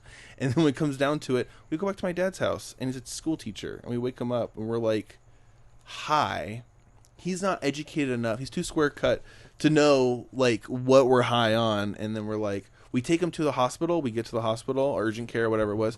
Oh, he's under 18. You have to take him to your guardian. Oh god. Went back to his mom's house, didn't take him to the hospital for like 2 more days. He got an infection, didn't fix his tooth. I don't know, either there was bad acid or the people that were doing it shouldn't have been doing those kinds of drugs. But I remember seeing like my ex-girlfriend there at the time. I remember seeing all you guys. Yeah, dude, it was a wild night. But then like when you are hallucinating and you're like panicking, I don't know, Marley's an animal. Yeah, there's no, because I was on acid too. And we all picked it up, and I drove too. Yeah. We were like 10 minutes from the party. I'm like, okay, second time, let's try it out. Bro. And I haven't done it since. And whole car full of just people in acid. We get there, it was all a good time. Brody's the type of guy, he gets fucking mad when he's on like anything, drunk, whatever, and he would just start attacking people. Like Russell would just walk up, no problem with Russell. Russell walk up and goes, and fuck you, dude, you're a fucking piece of, he would just be like that. Spence, isn't he a piece of shit? Yeah, he's the type of guy. Yeah, okay. I guess anything. No, that more growing up. He would always like latch. He would latch like to build like against that one person. He would latch to somebody. But that was the first thing I remember is him like giving me shit. But before that, I was like standing there. I was on acid, and I was feeling good. And then all of a sudden, I was like, I have to throw up. What the fuck? And I just threw up all in the grass. Like I threw up a fuck ton of the grass. And then right after I was done throwing up, I was like, I'm fucking good again. Yeah. It was the weirdest thing. And I remember Brody came up and he's like, and fuck you, Spencer. Was like, and I remember I was like, I was with Ethan, like there was a bunch of people I was there. right next to you, and then I saw you just kind of. I was like, because there were people sitting right here, and then us standing, and I was right next to Spence, and Spence just leans forward right in between the people sitting. And then just comes back and like, did you just throw up? Dude, you were laughing because it was so out of the ordinary. I wasn't even like, oh, I feel. It was just within 10 seconds, I felt good, threw up, and then was feeling good again. And I was like, and people were like, what the fuck was that? I was like, honestly, I don't know. Like, this is crazy. Yeah. But Brody was like giving me shit, and he was standing in my throw up, dude, and everyone was laughing. And I'm like, hey, man, just look where you're standing, man. And he's like, hey, no, fuck you. Everyone was just laughing because he's standing in my throw up. And then also homeless people showed up to that fucking party.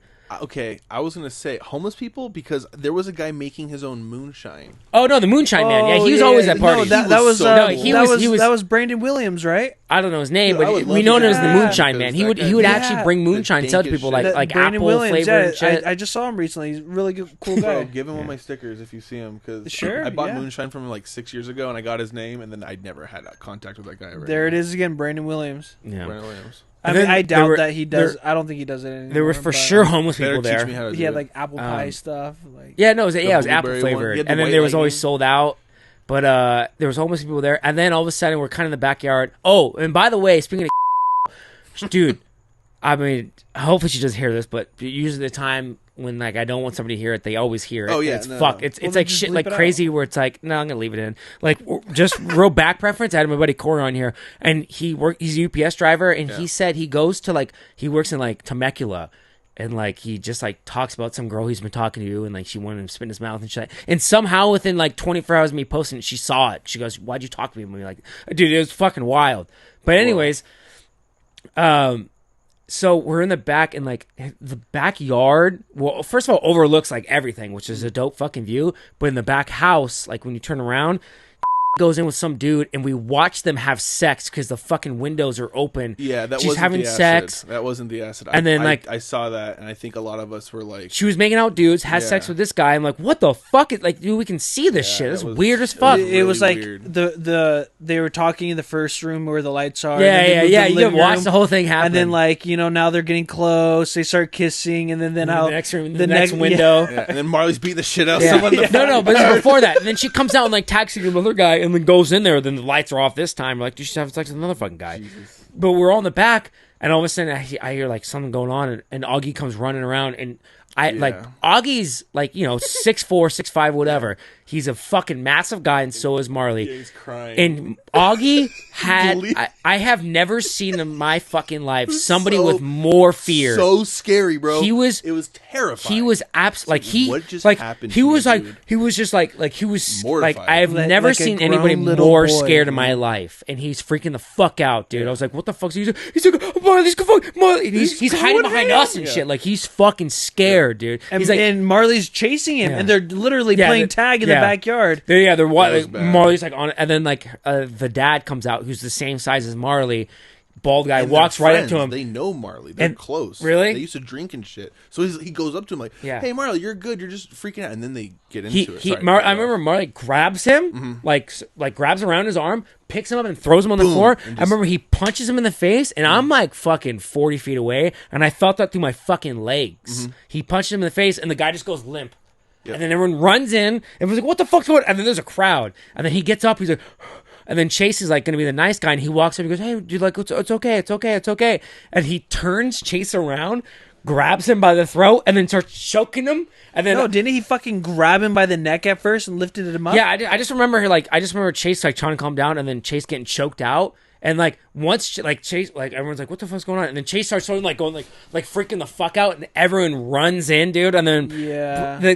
and Chase's mom tells Brody, goes, "Go find a Bible, go." And Brody's on acid too, Yeah. so he's in this house. He was like, it looks vacant house, and he's like going through They had shit, construction going trying to on. find a Bible, dude. And he's like trying to find a Bible, and then like she gets a straitjacket and puts Marley in a straitjacket, and he's sitting in the middle of this party, and everyone's like outside at this point, like fucking away from this guy, and he's just like in a straitjacket, dude. And they're I like, don't know "What how the they fuck?" And then managed to get that shit there's on him. mud everywhere because of the side of the house. The sprinklers on, everyone's covered in mud and Well, shit. Spence, you missed a big gap right there when he almost fucking beat the crap out of Brody. Oh yeah, he walks it So- because he's storming. Yeah, he goes up to Brody. He cocks his fist back to Brody and goes to punch him, and then like just didn't. But it was Brody was fucking No, so here, scared. I'll tell you. Okay, Hey, go for it. so this is the part where like he's fighting everyone, like everyone's just fucking running like out of there and stuff. But like, what happened? I think we were all like, "Let's get the fuck out of here. Let's just go in the front." And Spencer's like, "Wait, hold on."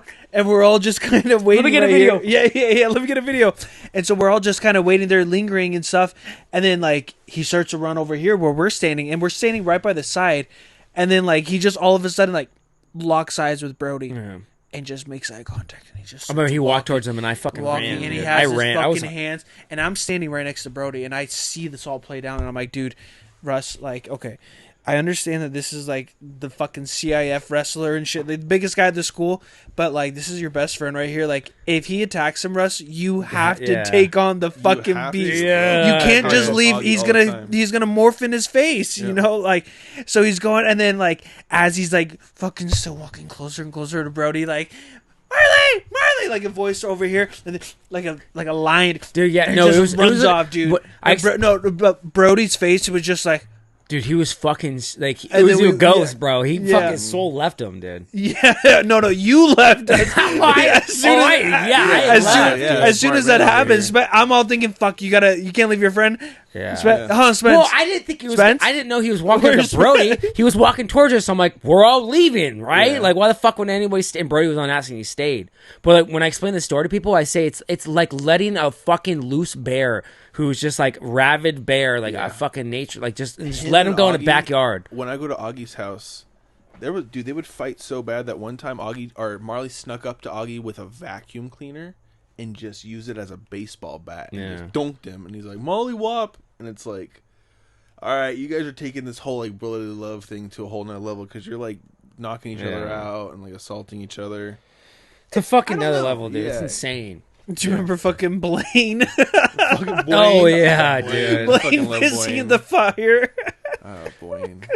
Oh, yeah. Wait, did he pull his dick out? Yeah, he was like, go to fucking piss, and he pissed in the fire. And he fucking fucking thing. Dude. That was it. That was at their house. It was Wade, the one who was all fucked up. Wade's like, "Hey guys, watch this." No, I told him. I said, "Hey, yeah. do you think it?" Because they had a fire pit, but it was like a drier fire pit. And I was like, "Hey, wait, you can't jump over that." He goes, "Yeah, I can." And there was like just like planks 2x4 sticking out. He's like, "Jump over." He goes, "Okay."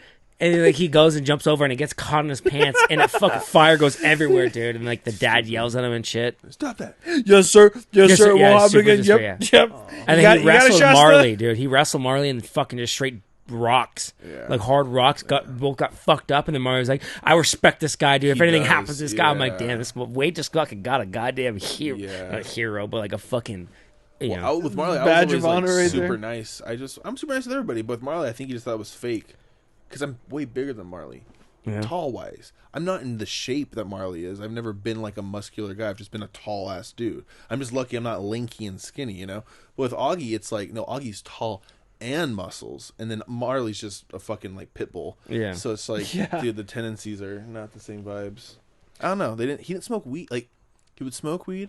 But he smoked weed to be cool with Augie and I. It's like, no, this fool needs to take dabs as soon as he wakes up, and maybe he'll have a normal life, you know? Yeah, I remember Marley went to like the military. I don't know what it was. The boarding school that his mom would ship him off to. Yeah, and he came back and like he was sober. Like people were like, "Dude, he hasn't drinking like 8 months, whatever." Yeah, he did. And we went to like a house party, and he was there. And I pull up, and this guy's taunting cars.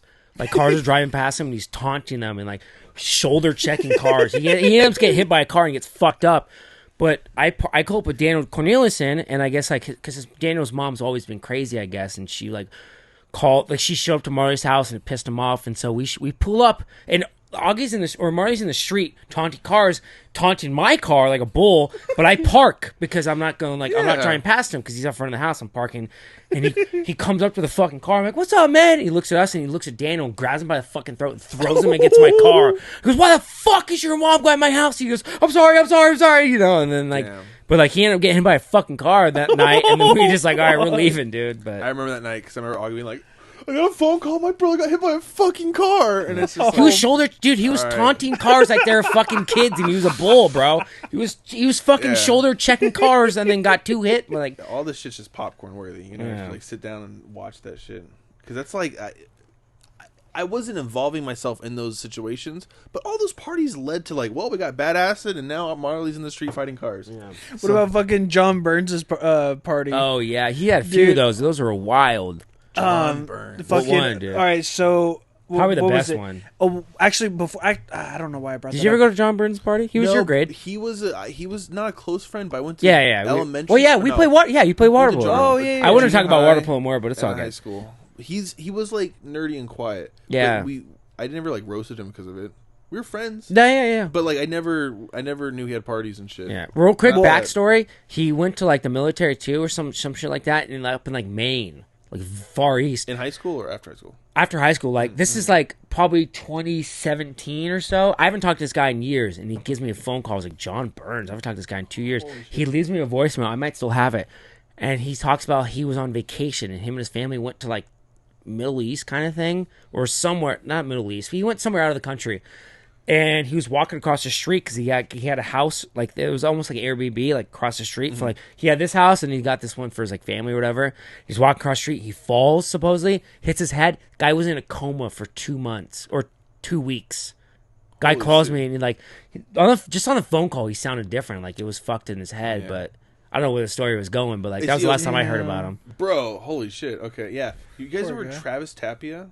Is there I might know the face. He was like friends with John Burns and kind of like we had the same birthday, but he was scrawny and skinny, and like we were friends in junior high and high school.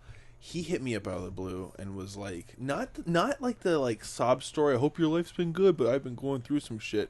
Like normal, like, hey, how you been? Good, how you been? Yeah. And he's like, I got COVID. Like right when COVID happened, he was like, I got COVID, lost my job, my fiance left me, I had to move from Utah back to California to my parents' house. My dad got cancer, my mom got cancer. Like, just not bad vibes, but just like, oh, do you want to stay with you or something? No, I didn't. Like, I couldn't just place like, what he was wanting. Yeah, closure of some sort, but like. I offered, like, want to smoke a joint, like, get a beer? And he was like, I've been drinking way too much. I'm like, well, we can still smoke a joint. Like, it's not a no to the, I don't know. People want to be heard, and I feel that, but, like, people's lives, I don't know. I feel like you try your best. You can be friends, but, like, I can't be, like, with Augie, that's a great situation, is, like, I had to cut him off. Like, he would come over, he would ghost me for like 6 months at a time, and then hit me up with like all his like fucking nails painted, and be like, "Yeah, I really listen to Lil Peep," and you're like, "Okay, that's cool." And then like I would say something about like MF Doom dying, and then he'd be like, "Name 3 albums besides this one and this one," and I'm like, God, "So now you're a gatekeeper of music, but yet you like Lil Peep? Like, pick one." So, yeah, I miss those guys though, dude. I don't know what they're up to, dude. They are, dude. I've always loved them. But like they're just like where we just bring them on and just keep them in the corner and have a gun. I know, right? I want to have Daniel on too. Like, you know, Daniel was like, he added me on Instagram probably 3 or 4 months ago. I missed that cool. I thought he was like in a van or homeless. You know, he was like, I don't want to talk shit on him, but like he definitely for the past few years is having some hardship. Like, dude, this guy was living in his car, and like I followed him on Instagram too for like years, and like he posted a picture of him drawing something, and he's saying he wanted to be a tattoo artist. I didn't think that because I'm not a big. I didn't think the art was that good, but like I was like, I'm gonna support him. So I was like, dude, this is fucking amazing. And he replies to me, he goes, "Thank you, man, but why'd you fuck my mom?" And I was like, what, dude? So many people fucked his mom. What do you mean, Augie, Marley? Really? Yeah. Really? Marley, for sure. I think that's why he was so pissed that he showed up that... Oh, I didn't know that. Well, I'm not saying I confirmed it, but I know for a fact that, like, Augie would tell me that when they would go to Daniel's mom's house, she was a nurse. So for them not to get hungover in the morning, she would hook them up with IVs. Yeah. And, like, do all this crazy shit. Daniel lived 2 houses down from my sound guy's house off of Thoroughbred. Mm-hmm. So we would, like... Matt? Yeah, Matt. Yeah, Matt's my sound guy. I keep saying my you're but good, it's easier just to keep it because we know a couple Matt. Was it Corolla? Corolla, yeah. I was going to have him on. Also a water polo buddy. We went over to his house one time with Augie. No one really was a fan of Augie, and so we would go over to Matt's house and kind of get kicked out of there, kind of like, you guys should go smoke weed elsewhere kind of thing. So we walked down to Daniel's house one day because Augie's like, oh, he has my raving gloves. I need to borrow them. We walked up. His dad met us at the garage with the garage door open. Like, was seeing us walk up and was like, who are you guys? Oh, and we're like, oh, we're friends of Daniel's. Like, Daniel doesn't live here anymore. And we're like, that's fine. He's like, that's fine. He had these gloves that had like lights in them and they make like raves when you're on drugs. Do you think they're here? And I'm like, Augie, shut the fuck up. Let's get out of here. He obviously doesn't, the vibes aren't. Yeah. Yeah. Parents handle Wait, did he fuck weird. that night or was it a different time? No, the fucking had nothing to do with I totally went on to a weird. No, you're good. Yeah, he thought I fucked his mom and I met him and like at his like where he was living in his truck with Christian Roth. He's like, let's stop by Daniel's house. I'm like, no, dude. And like his truck, his house, we call it just his house because he lived in his fucking parking lot. Where'd he park? Oh, okay, in a parking lot. And he gets out and he's just like talking about like, he's like, don't worry, like the fucking the Serbian princes aren't after you anymore. Like I paid him off. Like don't worry. And he was talking about like how his parents force fed like incest with his girlfriend with his little brothers who were like fucking 8 and like it was just some wild shit. We're like, oh, this is all bad, man. We just left and like, but. He hit me up for drugs, or he hit me up for, like, mushrooms. Yeah. I just kind of was like, yeah, I got you, and then there was nothing. Yeah, well, Matt Ryan works at the fucking, Castle. The Castle Liquor, that liquor store, which is the parking lot next to, like, where he, like, stayed at. And his mom went down there, she's like, do not let him drink any alcohol. Like, don't let him buy anything. I hope he's not listening to this, but, like, she's like, don't let him buy anything. And, like, he would come in here, and he's like, I'm trying to get alcohol. Matt's like, dude, come on, man. Like, I can't. Yeah. But hopefully he's doing good now. That's all you can do, bro, is hope for the best for these people. You know? Yeah. When you're at our age, that's when things start coming true. Like, mental illnesses and genetics and addictions, like tendencies. Like we're done, close to being done, developing. You know what a big problem is that I see a lot of people are facing is they're stuck in high school. As in, like, they're stuck in, like, that fucking everyday weekend, like, oh, like, we got to do this, we got to party, we got to do... Like, no, dude, like, I grew out of that phase, like, you have to get a job and, like, have everyday responsibilities of... Maybe if it's not an everyday job, but, like, you have to have your shit that builds you, that makes you grow, Absolutely. But, like, I just see a lot of people just... still trying to keep the party going, Yeah, they peak in high school. Like, you have to... it's like, hey... It's 6 a.m., the sun's up, party's over, we're 25, we're, however old, like... You can still party, yeah. You just gotta have a work ethic and a job and responsibilities. And exactly, and you can't put off those things, like... Because, hey, we're not getting any fucking younger. Nope. Like, I have plans of fucking wanting a house, wanting a family, little kids and shit, like... But, like, we wait any longer, we're gonna be 60-year-olds fucking with, like... 18-year-old grandchildren, like, I want grandkids when I'm like 40. Like, I want fucking like. I don't see myself procreating. You don't? No, I mean, like, little Max is running, playing water polo. First of all, my girl's 5'2", and she's a little Latina. If she gave birth to one of my kids, bro, that thing would never be the same. As soon as you said Latina, dude, she can bust out like 7 of them. She has 16 people in her house.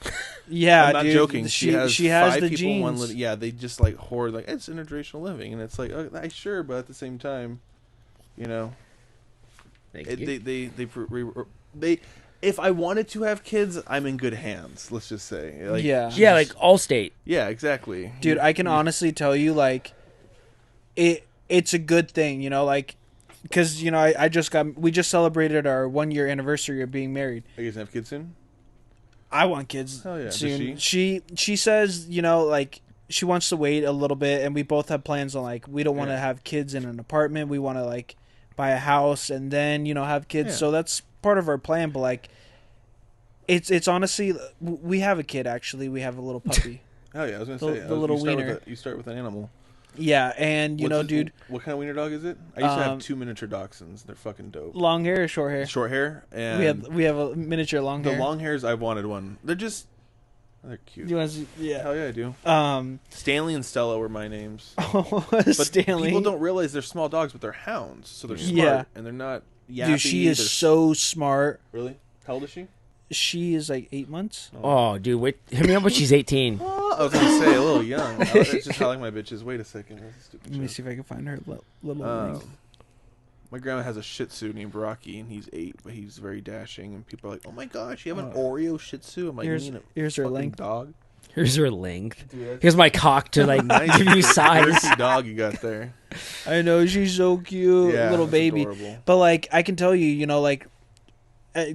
Going to my so to say 9 to 5 during coming home is the best part, because my wife's there, greets me, nice clean house. Does she work? Little or is puppy. She a housewife? Right now she works, but like it's just she's both, but I mean in the traditional sense. I guess in this case we're both kind of both. Like, I mean, I do my part of like you have to be. There's no way you guys cleaning and stuff like, and then both have work. You both have to contribute. Both have to. I'm not the cleanest. Like, this is a really nicely kept room, and it's probably picked up. I pick up my room, but even when I pick it up, it's still like clutter. Oh, of course. Kind of like, don't get me wrong. I don't live in the cleanest home. But like, balance, it comes down to, once the fucking dishes are piled up, it's time to do them. Once the clutter's there, let me just go throw the fucking load of laundry and shit. Yeah. But yeah, dude, I mean, it's honestly, it's a cool thing, like fucking coming home to that and shit, and it makes the day way easier. Going to fucking painting and stuff all day. Like to cook? She likes to cook, yeah. Is she good? There was hesitation. No. She's like a bad cook. That's what it is. No, not. I want to say a bad cook. I would say you don't have to say. I said it for you. Some it's grilled okay. cheese, dude. No. I handle women very differently because my lady, she loves to cook for me, but I do all the cooking, and that's how I say it politely. Like, she has recipes that she whips up that I love doing, but like I love my girl to death. She starts a quesadilla and she puts it on like the highest setting, and then she doesn't flip it, and then she's like, "It's burnt again for some reason." Like, you're so fucking cute. I'll do the cooking. That's all it is. Yeah. You know? Like, okay. So spill a goddamn bean. Yeah, that's kind of why I had the little hesitation. Yeah, because of that. But I will say, you know, just I'm an analytical guy. I'll be like a little critical. Oh, you know, how is? Oh, it's good, you know, but maybe next time a little bit less seasoning. She doesn't want to hear that shit. As of now, you know, it's less seasoning. Yeah. And now it's like, fuck yeah, it's good. But another pro about her, dude. Yeah. Every day, my lunch is packed right there by the fucking front door. Yeah, absolutely. Like she's fucking on it. Like nothing but good for her. You know, like good things to say about her. Another thing that I realize is a lot of it is I have to lead by example. So if I want these things, if I want her to you know, pack my lunch, well, I can't be like a fucking crappy guy. You know, I have to be a good role model. You can be a crappy guy, bro. You just can't be a crappy guy to her. That's your wife. Yeah, that's how that's the shit I'm exactly. learning. Is like, I don't have a wife, but we've been dating for over a year, and then we took like about 2 months off because we got into like we're both lazy and stoners, and like it's easy for both of us. I'm social, but she's antisocial, so it's easy for me to be like, oh, let's not do what I want to do and just stay and play video games, get high, eat food. Who doesn't want to do that shit? Every person I've ever told, like, that sounds dope. Yeah, it sounds dope, and that's all you do. Like, she's used to not just doing that, but like being the youngest in the family. Everyone else has kids. She's used to babysitting. She's used to being at the house, you know, that kind of thing, and like that and her culture.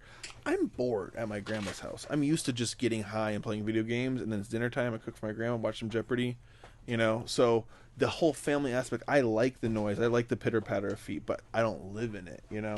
So when it comes down to like the food and like the simple shit to me, I'm like, no, I'll cook. Like, I don't want to clean up after a baby, but I'll offer to like clean up after. You know what I'm saying? Like, it's like I don't want to clean the floors, but like, hey, people let me do them for you. Yeah, you're a husband in training. It's like you're always something in training, bro. Yeah, just don't be a shitty person while you do it. Like that's literally how I feel about it. Exactly. Like, and I mean, don't get me wrong. You know, like even being married, like if anything, the problems get worse. You know, the situations get heated more and more. But like the beauty comes through like resolving it. Yep, absolutely. Because then you like grow and you're like, I really fucking I really fucking love you. You know, absolutely, like bro. you're a really good person. You know, like, and like. Monogamy, that's the cool monogamy shit on like all the time now. Like you're supposed to have multiple partners. You're supposed to be on multiple dating apps. You're supposed to be talking, going to clubs, and being social. It's like, sure, do that shit if you want to. I don't like that shit. When I have talked to more girls at one time before I was dating Tabitha, there was no. I felt bad. Like if I talk to any other girl, I feel bad. I'm not supposed to be talking to her. I don't want to talk to another girl. I was at the gym and I was leaving. I have a cutoff shirt, my tattoos, and some girl did the whole like, "Oh, that looks new," and I literally turned, stopped, and I said, "It is," and I just kept walking. And I'm just like, power fucking move right there. It's like, no, I answered her question. I didn't ask her how she was doing. I didn't entertain some girl talking to me, and if my girl heard this, I hope she's proud of me, but I don't owe her or anybody anything. Yeah. When someone's giving me a compliment on my tattoo, it could be a fucking fat white guy. I'd be like, exactly. Hell yeah, brother, it is. I'm just done working out. I'm sweating. I smell like shit. I'm trying to leave. Like, I'm not having a conversation. Yeah, exactly. And you're not going to just be like, oh, no, let me get permission from my girlfriend before I can talk to you, you know? Then you're a beta. Yeah, you don't do that shit. There's a balance with everything, and like, I don't know. It comes down to respect, you know, like respect the compliment. Hey, thank you. It is, you know, and I can tell you based off experience, you know, like right now I'm working with there's a couple girls on the crew and stuff, and it is powerful just not being the guy that's trying to be like, this, no, like you're just a dude, you're just a guy. Yeah, exactly. You're one of two genders. Yeah, like, exactly. That's what's on this planet, and that's how we act. And for it to be any other way than like we're coworkers, is I don't want to say insecure on her half or like any girl's half. I wouldn't want my girl working with only guys. Only guys. If there's a mixed crew, guess what? The world is a mixed crew. Like I worked at the Brea Improv for over a year, and everybody, bro, we had rappers, we had celebrities, we had Gabriel Iglesias' son who brought an Instagram. Like, it's always something new, and it sounds cool, but it's not cool when you're working it. When you're working, you have to buy this dumb fucking bitch another drink because she's trying to get shit faced to show. You don't give a fuck. You're just like, these people are annoying. They want special treatment because they're on that list, and there's some shit going on. And it's just like, you know what? Let bygones be bygones. Have a good night. That was shitty. Now every person's shitty. Most are, but like nowadays, I think it's just kind of, no one wants to sit down and have a conversation about what people are up to or how they are. No one even brings up religion on a podcast. Yeah, you know? yeah. That's not needed, but you know. I mean, but it's still, you know, a conversation, and like a lot of what I hear in the podcasts I've been listening to, with all this like, as we call woke left, you know, and all this like super everything shoved down our throats and everything. A lot of the people have been saying like we're entering into now like what's the alternative? What's the opposite than all that? Mm-hmm. And it's into a spiritual age, and stuff. And then you start to look through time, you know, like they say history repeats itself, and I'm sure there's evidence of spiritual age and, you know, the days where you're not so much, and then it goes back and forth. And like, you know, to bring up the Bible, like that's the story of the kings, you know, like so one aspect of the Bible is you can look at it and from a historical point of view and like understand like literally from the beginning of our time to present day, basically, and it's a big timeline, and you can study it like that and stuff. So part of this timeline, there's the kings is where they are for God, and then the next king will come, and then they're not for God, and then the next one will, like, then the country will turn to shit or whatever, and then like, all right, now we're back for God and stuff, and like, so what you can learn from the story is almost symbolic of what we go through as generations, as like nations, you know, because America was built in God we trust, you know, and now that we're losing our roots, our foundations and stuff, like, I mean, look at gas, you know, everything's turning to shit. The First Amendment, the Second Amendment, every single thing they're trying to push it away. For the God they're trying to take out of the Pledge of Allegiance, it's easier that way. Yeah. It's easier to be like, no, you're one group, one world religion, one, you know. Because what they want is time for worship yourself. Yeah. That's what it is. And I suck. I'm not, God is made in the image of me. Like, no, I'm made in the image of God. Yeah. Like, I need to fucking make my shit a little bit well pure. Said. Yeah, fuck yeah, bro. Well said. People get hard on you about a religion. And I'm not religious. I just have a relationship with Christ. Yeah. Just because I sit in a fucking garage doesn't make me a car. Like, that's just, I don't know. Yeah. And I don't like making religious jokes, but I have a... Speaking of which, do you have material that you've been working on? Okay, yeah. I brought my material, and I have a stupid joke. If you want to do a stupid joke. There you go for it, man. All right, I have an impression of... it's pretty stupid because I don't really watch the show, but it's Marge Simpson going Super Saiyan. Hold on. Homie... That's pretty stupid. Yeah, thank you for laughing. I hang out with comics, and I was super baked when I said that to them, and they were like, "That is the stupupidest fucking thing." Yeah. Not like that, but they're like, "I get it if you did like a better impression." I'm like, I know it's not a good impression; it's stupid. I was more of a Family Guy kind of. Yeah, I got some bits written down. One thing I wrote down was I wanted to have Ethan, my buddy. I wanted because he does like a good Jeffrey Dahmer impression. Can I get another beer by chance? Can I still have Bud Light? Yeah, go for it. I appreciate you. And I want to have him go up and just do entire set as Jeffrey Dahmer. You know, just be like, you guys. He gives me Ethan's the shaved head guy with the little mustache. No, that's Matt. Okay, but he's the same thing. I mean, yeah. He kind of looks like a not a serial killer, but close enough. One thing I want to get to is the farmhouse, the growing house and shit. Talk about that. My MaxwellPharms. Yeah. It's a science experiment gone wrong. I don't know. I was buying weed from people and selling it and doing a bunch of nefarious shit. And so I said, why be a middleman? We could just be a factory, you know, kind of thing. So I taught myself how to farm. I mean, I started with tomatoes and plants and basil in my backyard, and that stuff's fun. But you go to the grocery store and tomatoes like $1.89 a pound, and weed's like $1,800 a pound. Yeah. Currently, the weed industry's in the shitter, but it's a plant, and a plant has fruit. And you have a biology major, so like I have not a biology major, but I've done a bunch of biology research, and North Korean farming is what it's called, KNF. Yeah, there you go. And it's all organic, no till. You have a big flower bed. You don't have a bunch of like small plants, and you just grow these giant bushes with like the intention of like, I'm not putting pesticides, I'm not doing weeds. You're smoking a flower, like it's dried out and stuff like that. But if it's natural and you're going to taste it in the end product. This is a beer. It's a Bud Light. It's a cheap beer. It's going to do its job. You're going to drink a bunch of them and it works. Like I could smoke a bunch of shitty like stizzy pins, you know. But if you took the time to grow the plant and make your own byproduct, you just don't feel good about it. It's also way natural. You know what's going in there. Yeah. So I don't really know what I'm doing, but I guess it's a lifestyle brand. It's Maxwell Farms. It's fucking fuck taxes. Is that where we can find you? Maxwell Farms. Yeah, Maxwell Farms on Instagram. Yeah, fuck taxes. Smoke Maxes. Probably the IRS will come after me soon. Thanks, Joe Biden. Fucking IRS agents. But I don't give a shit. Like, I'm not saying that to get on a podcast, and I'm not doing anything illegal. There's all these companies that are doing shit illegal in California, and they have warehouses at the wazoo. Weeds become commercialized. Like, it's not cool anymore. Like, I do small batch weed growing. People like bourbon, that's cool. Like small batch bourbon though, that's like some fine ass shit. It's a little bit different, you know.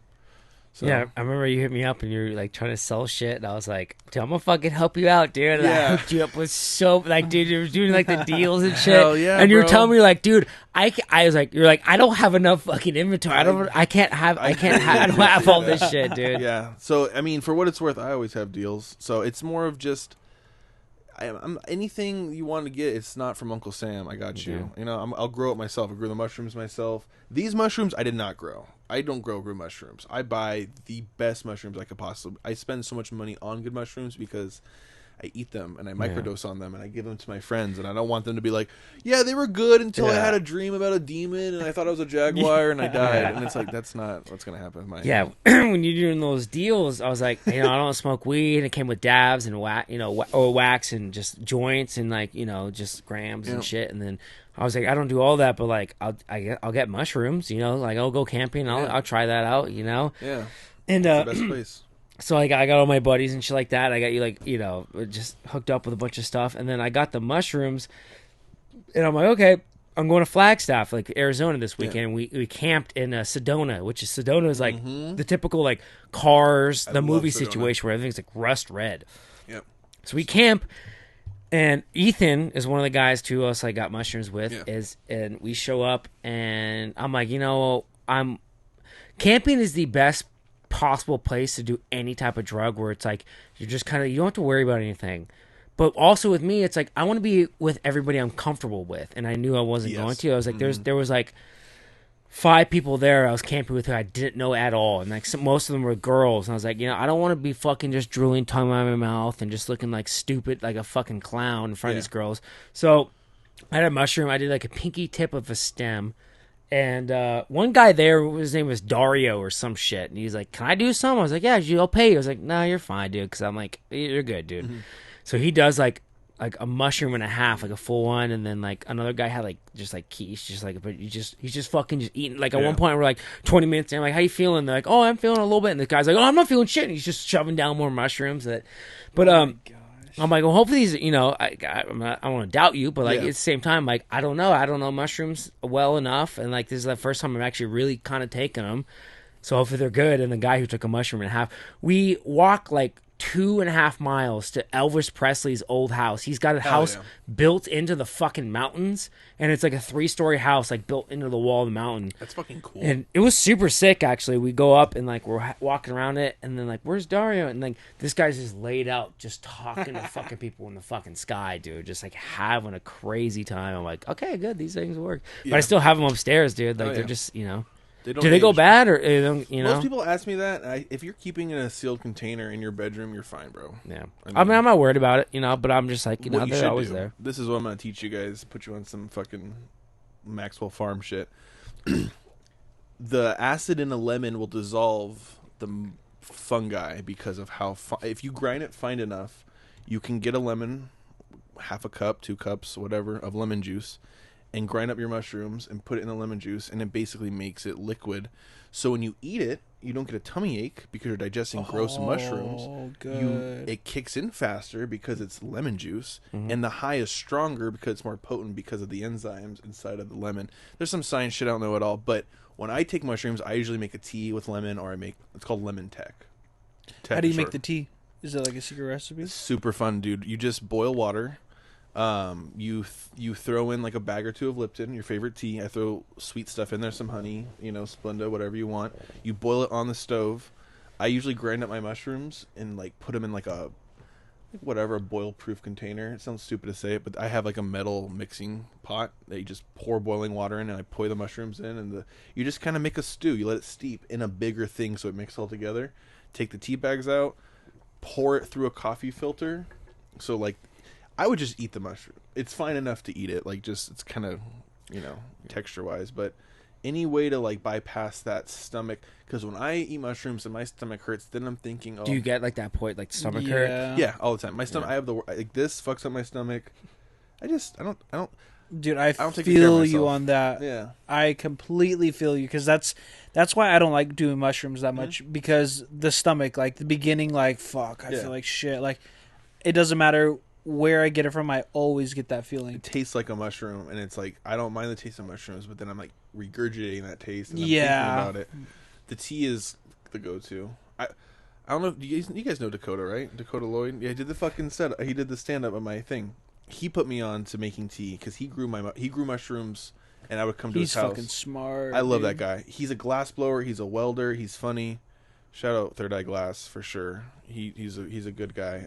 And he's a DJ too. He DJ'd my wedding. Really? Yeah. Dude, hell yeah, that's dope as fuck. He made tea for me, like 4 or 5 people. He put like a half ounce of mushrooms in the tea, but then he like, there's not enough liquid. It's gonna be too strong. So he took like an energy drink and like mixed it in there, and he was high as fuck, and it was like so cool to watch the guy who grows the mushrooms make this like actual like alchemy concoction. I don't give a fuck what's in there, bro. I'm trusting you to make sure it's not gross. It was fucking gross, but like, it kicked my ass. And I remember being so high on mushrooms that like I was trying to tell him that I can speak colors. Like, I see them in a way that I'm pronouncing them out of my mouth. He's like, I totally feel you, bro. He's like, come to the restroom. Go to the restroom. We look up at the light. He's like, it's fucking God. And I'm like, yeah, I feel you. That is God. And he's like, I got something to show you. And then he goes into his bedroom and he whips out his fucking dick. No. He shows me where he grows the mushrooms. And I've never seen, mushrooms have to be, it's the opposite of weed. Weed you can grow in dirt and be dirty and pull leaves off and shit. Mushrooms have to be in a sterile environment. They grow a certain way. He's like, opens the lid, and he's like, just take one. I was like, okay, a living mushroom. And I take it and I eat it. And it was disgusting. And like, I didn't care about my stomach. I didn't care. It was like for me to have like a bond with my homie that was like, it was like if we got really fucking high and I was like, dude, Russ, eat this fucking nug right now. And you did it, and I'm like, I can't believe you just did that. And that's all we talked about. There was no other, we didn't go back about it. I haven't talked to Cody about that to this day, but he fed me his mushroom tip. I love that shit. I'm going to end off on this just because of these I'm like testing these cameras out really, and they're starting to die kind of. Can you tell when someone's on a certain type of drug? Me? Yeah. Oh, I'm a pro. Yeah. Especially at the Improv, working there for so long. It's like, oh, you're coked out. Oh, you're drunk. Oh, your eyes are blurry. But yeah, I'm pretty good at it. So I got this video for you, and it's half an hour, but I'm obviously gonna like jump through it. Oh, hell yeah. Okay, so basically the preference of this is this guy does people versus Preds. It's a guy who like he sets up like he'll message guys and Preds. Yeah. Okay, hell yeah. It's a guy who messages pedophiles. Oh, and hell the pedophiles think he's like 13, 12. Oh, I love these videos, bro. So he meets this one guy at a store. Yeah. And this guy is clearly on something. I don't know what. I'm assuming it's like meth or heroin, some kind of crazy drug. Now, do we know he's on something before the meetup, or does he start acting crazy? No, you can see it. That's a tough one, yeah. I mean, he's also freaking out because he's being confronted with. That's what I'm thinking. But here's the video, and I wanted to see if you can tell what he's on. Hey, what's up going on, man? How you doing? He's on meth. I am currently looking for my fiber. The way he's like itching his face Fiber. and his pupils are all dilated. Yeah, because I gotta poop. And he's You gotta gay. poop? I'm constipated. I've been So constipated. did he meth a lot? Yeah. Yeah. Hey, man, you want to have a conversation? No, thank you. Hey man, I can involve the police, or we can have a conversation. Oh, this guy's going straight to the fucking police. You want to turn around and talk to me? Looking at his shitty shorts. I gotta find this first. Hey, bro, I can call the cops right now, or we can just have a conversation. I'm actually really constipated, sir. Please, can you actually let He's me a get my constipated supplements pedophile, so I poor can guy. actually go home, so I can poop, and actually so I can poop well? I've been having constipation for 4 or 5 weeks. Yeah, it's that math. I'm bleeding so much that I Yeah, can't he's like help it. super Why are you nervous. He's doing this fidgeting, to but me? he was already Can you, fidgeting like, tell before he me? came up. I'm filming for mine and your His safety, buddy. pupils are super so you can't dilated. say that I It's an hurt you, upper. I and mean, you can't say that I hurt you. Bad coke. But right like, now I'm it's filming math. just to have a conversation. But right now, you're, He's- you're stopping me. I know. He's from lucid me to be enough to not be healthy. hallucinating. I know Being why like, you're who am here. I talking So I to? just No, wanna- he's actually pretty coherent.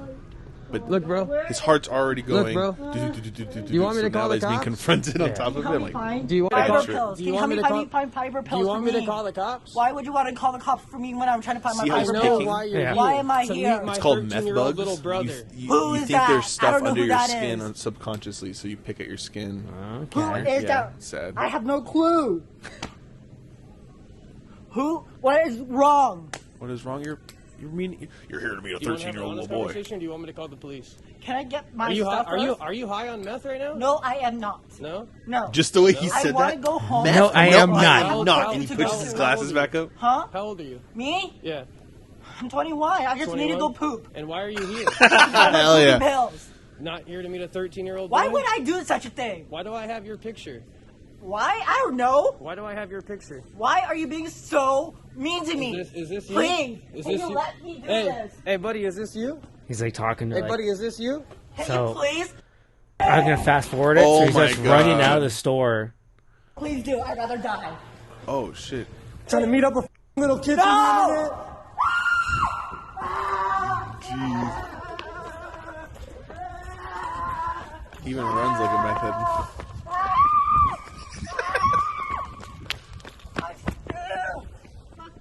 He like drops his shit. He doesn't know. Okay. Please. Is that a flashlight? Yeah, he's got This guy like He's sets up prepared. pedophiles and shit. Yeah. I've seen a couple of these channels, and good for them, bro. Can I just go poop? It gets wild. As Really? fuck. Watch Ah! Ah! Calling the police on your dumb. Oh, he's in a drive. Yeah, he gets in his car, dude. Oh no! Oh Shit! Hell yeah, he drives like my grandma. Oh Dude, he got air. His Oh car my is God! It fucked. gets even better. It gets even better. Oh my God! Dude. It's like 2 a.m. too. Yeah. Oh yeah. That's insane. like, he you know- puts the Turn blinker yeah, on. puts blinker on. God. Dude, and then what? Hits that car. Run! Call the police!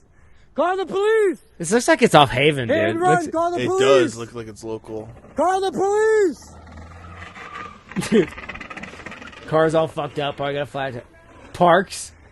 Call the police! He's actually I'm gonna park. park. He's like, You know he's like, I gotta what? pull a little bit You know more. what? I got parked. That's good I gotta think parking. about this. Yeah, That's I did. really good parking. Call the police! You f***ed up, idiot! You fucked up, idiot. Dude. Call the police! Be careful! See, that looks like Vaughn's, like the Vaughn's does. area, like off of fucking Haven. Oh, Play It Again Sports? That's literally down the street from my house. That Vaughn. Just call the Oh, it police, is a guys. I Vaughn's. got the Yeah, gun. okay, yeah, Call that's the why. police. But there's no Pizza Hut right Call there. the It's in like police. Fullerton or Placentia. Call the that Play It Again police. Sports, I bought a bench set from. Call the cops, bro. I got the video. You don't need to Dude, that video. one, Just call the cops. he starts running. This guy. Oh, he's going back inside? Holy shit. Tackle is dumb. Oh, good for him. That's a full-on tackle.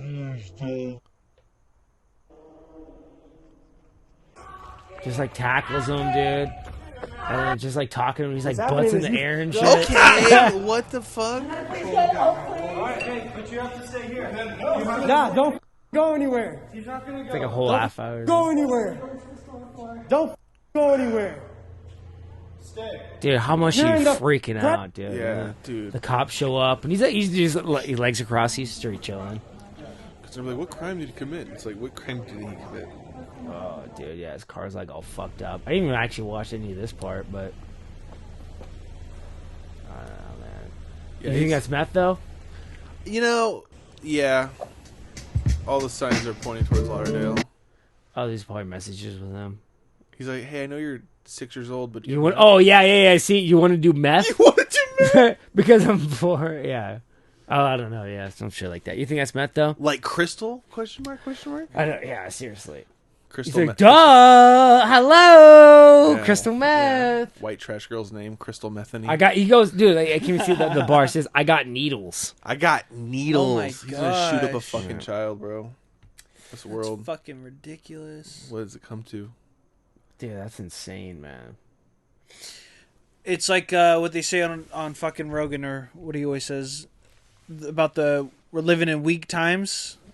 And Yeah, we weak got a times bunch make of weak men. people, but weak people make like hard times, and hard times make hard people. Hard cocks make strong men. Yeah. Something like That's that, what it yeah. is. It's time we got our fucking cocks. Yeah. Whoop them out, make them hard, and become It definitely hard can't touch men. the bottom of a tuna can, but it can definitely touch the sides. He's good. All right, we'll end it there. I'm gonna play. Yeah, we're like, dude. Did you Hit feel it. like you did 2 hours and 10 minutes? No, but my girl's texting me. She's like, I know it's getting late, so if we just want to do something tomorrow, because Okay. I'm just like, no, I No, plan you're on seeing good. you. But like, It's it a good flew tester by. for a lot of these cameras and shit How long like do you that. usually do? Like an hour and 15. We have but history, I'm like, though. dude, I'll catch up and stuff. And then I got a new outro song that is. I mean, this guy's never heard, but it's pretty good, dude. I don't know why this doesn't just end the same way that it did with my friends. When you said my name, I forgot how to breathe, but it's not the same. I think that I should leave. Stop playing games. I know you don't want me. Why you think that my love is free? Yeah, it's definitely a fun time, man. How often do you do a podcast? I try to aim for like once a week, but they're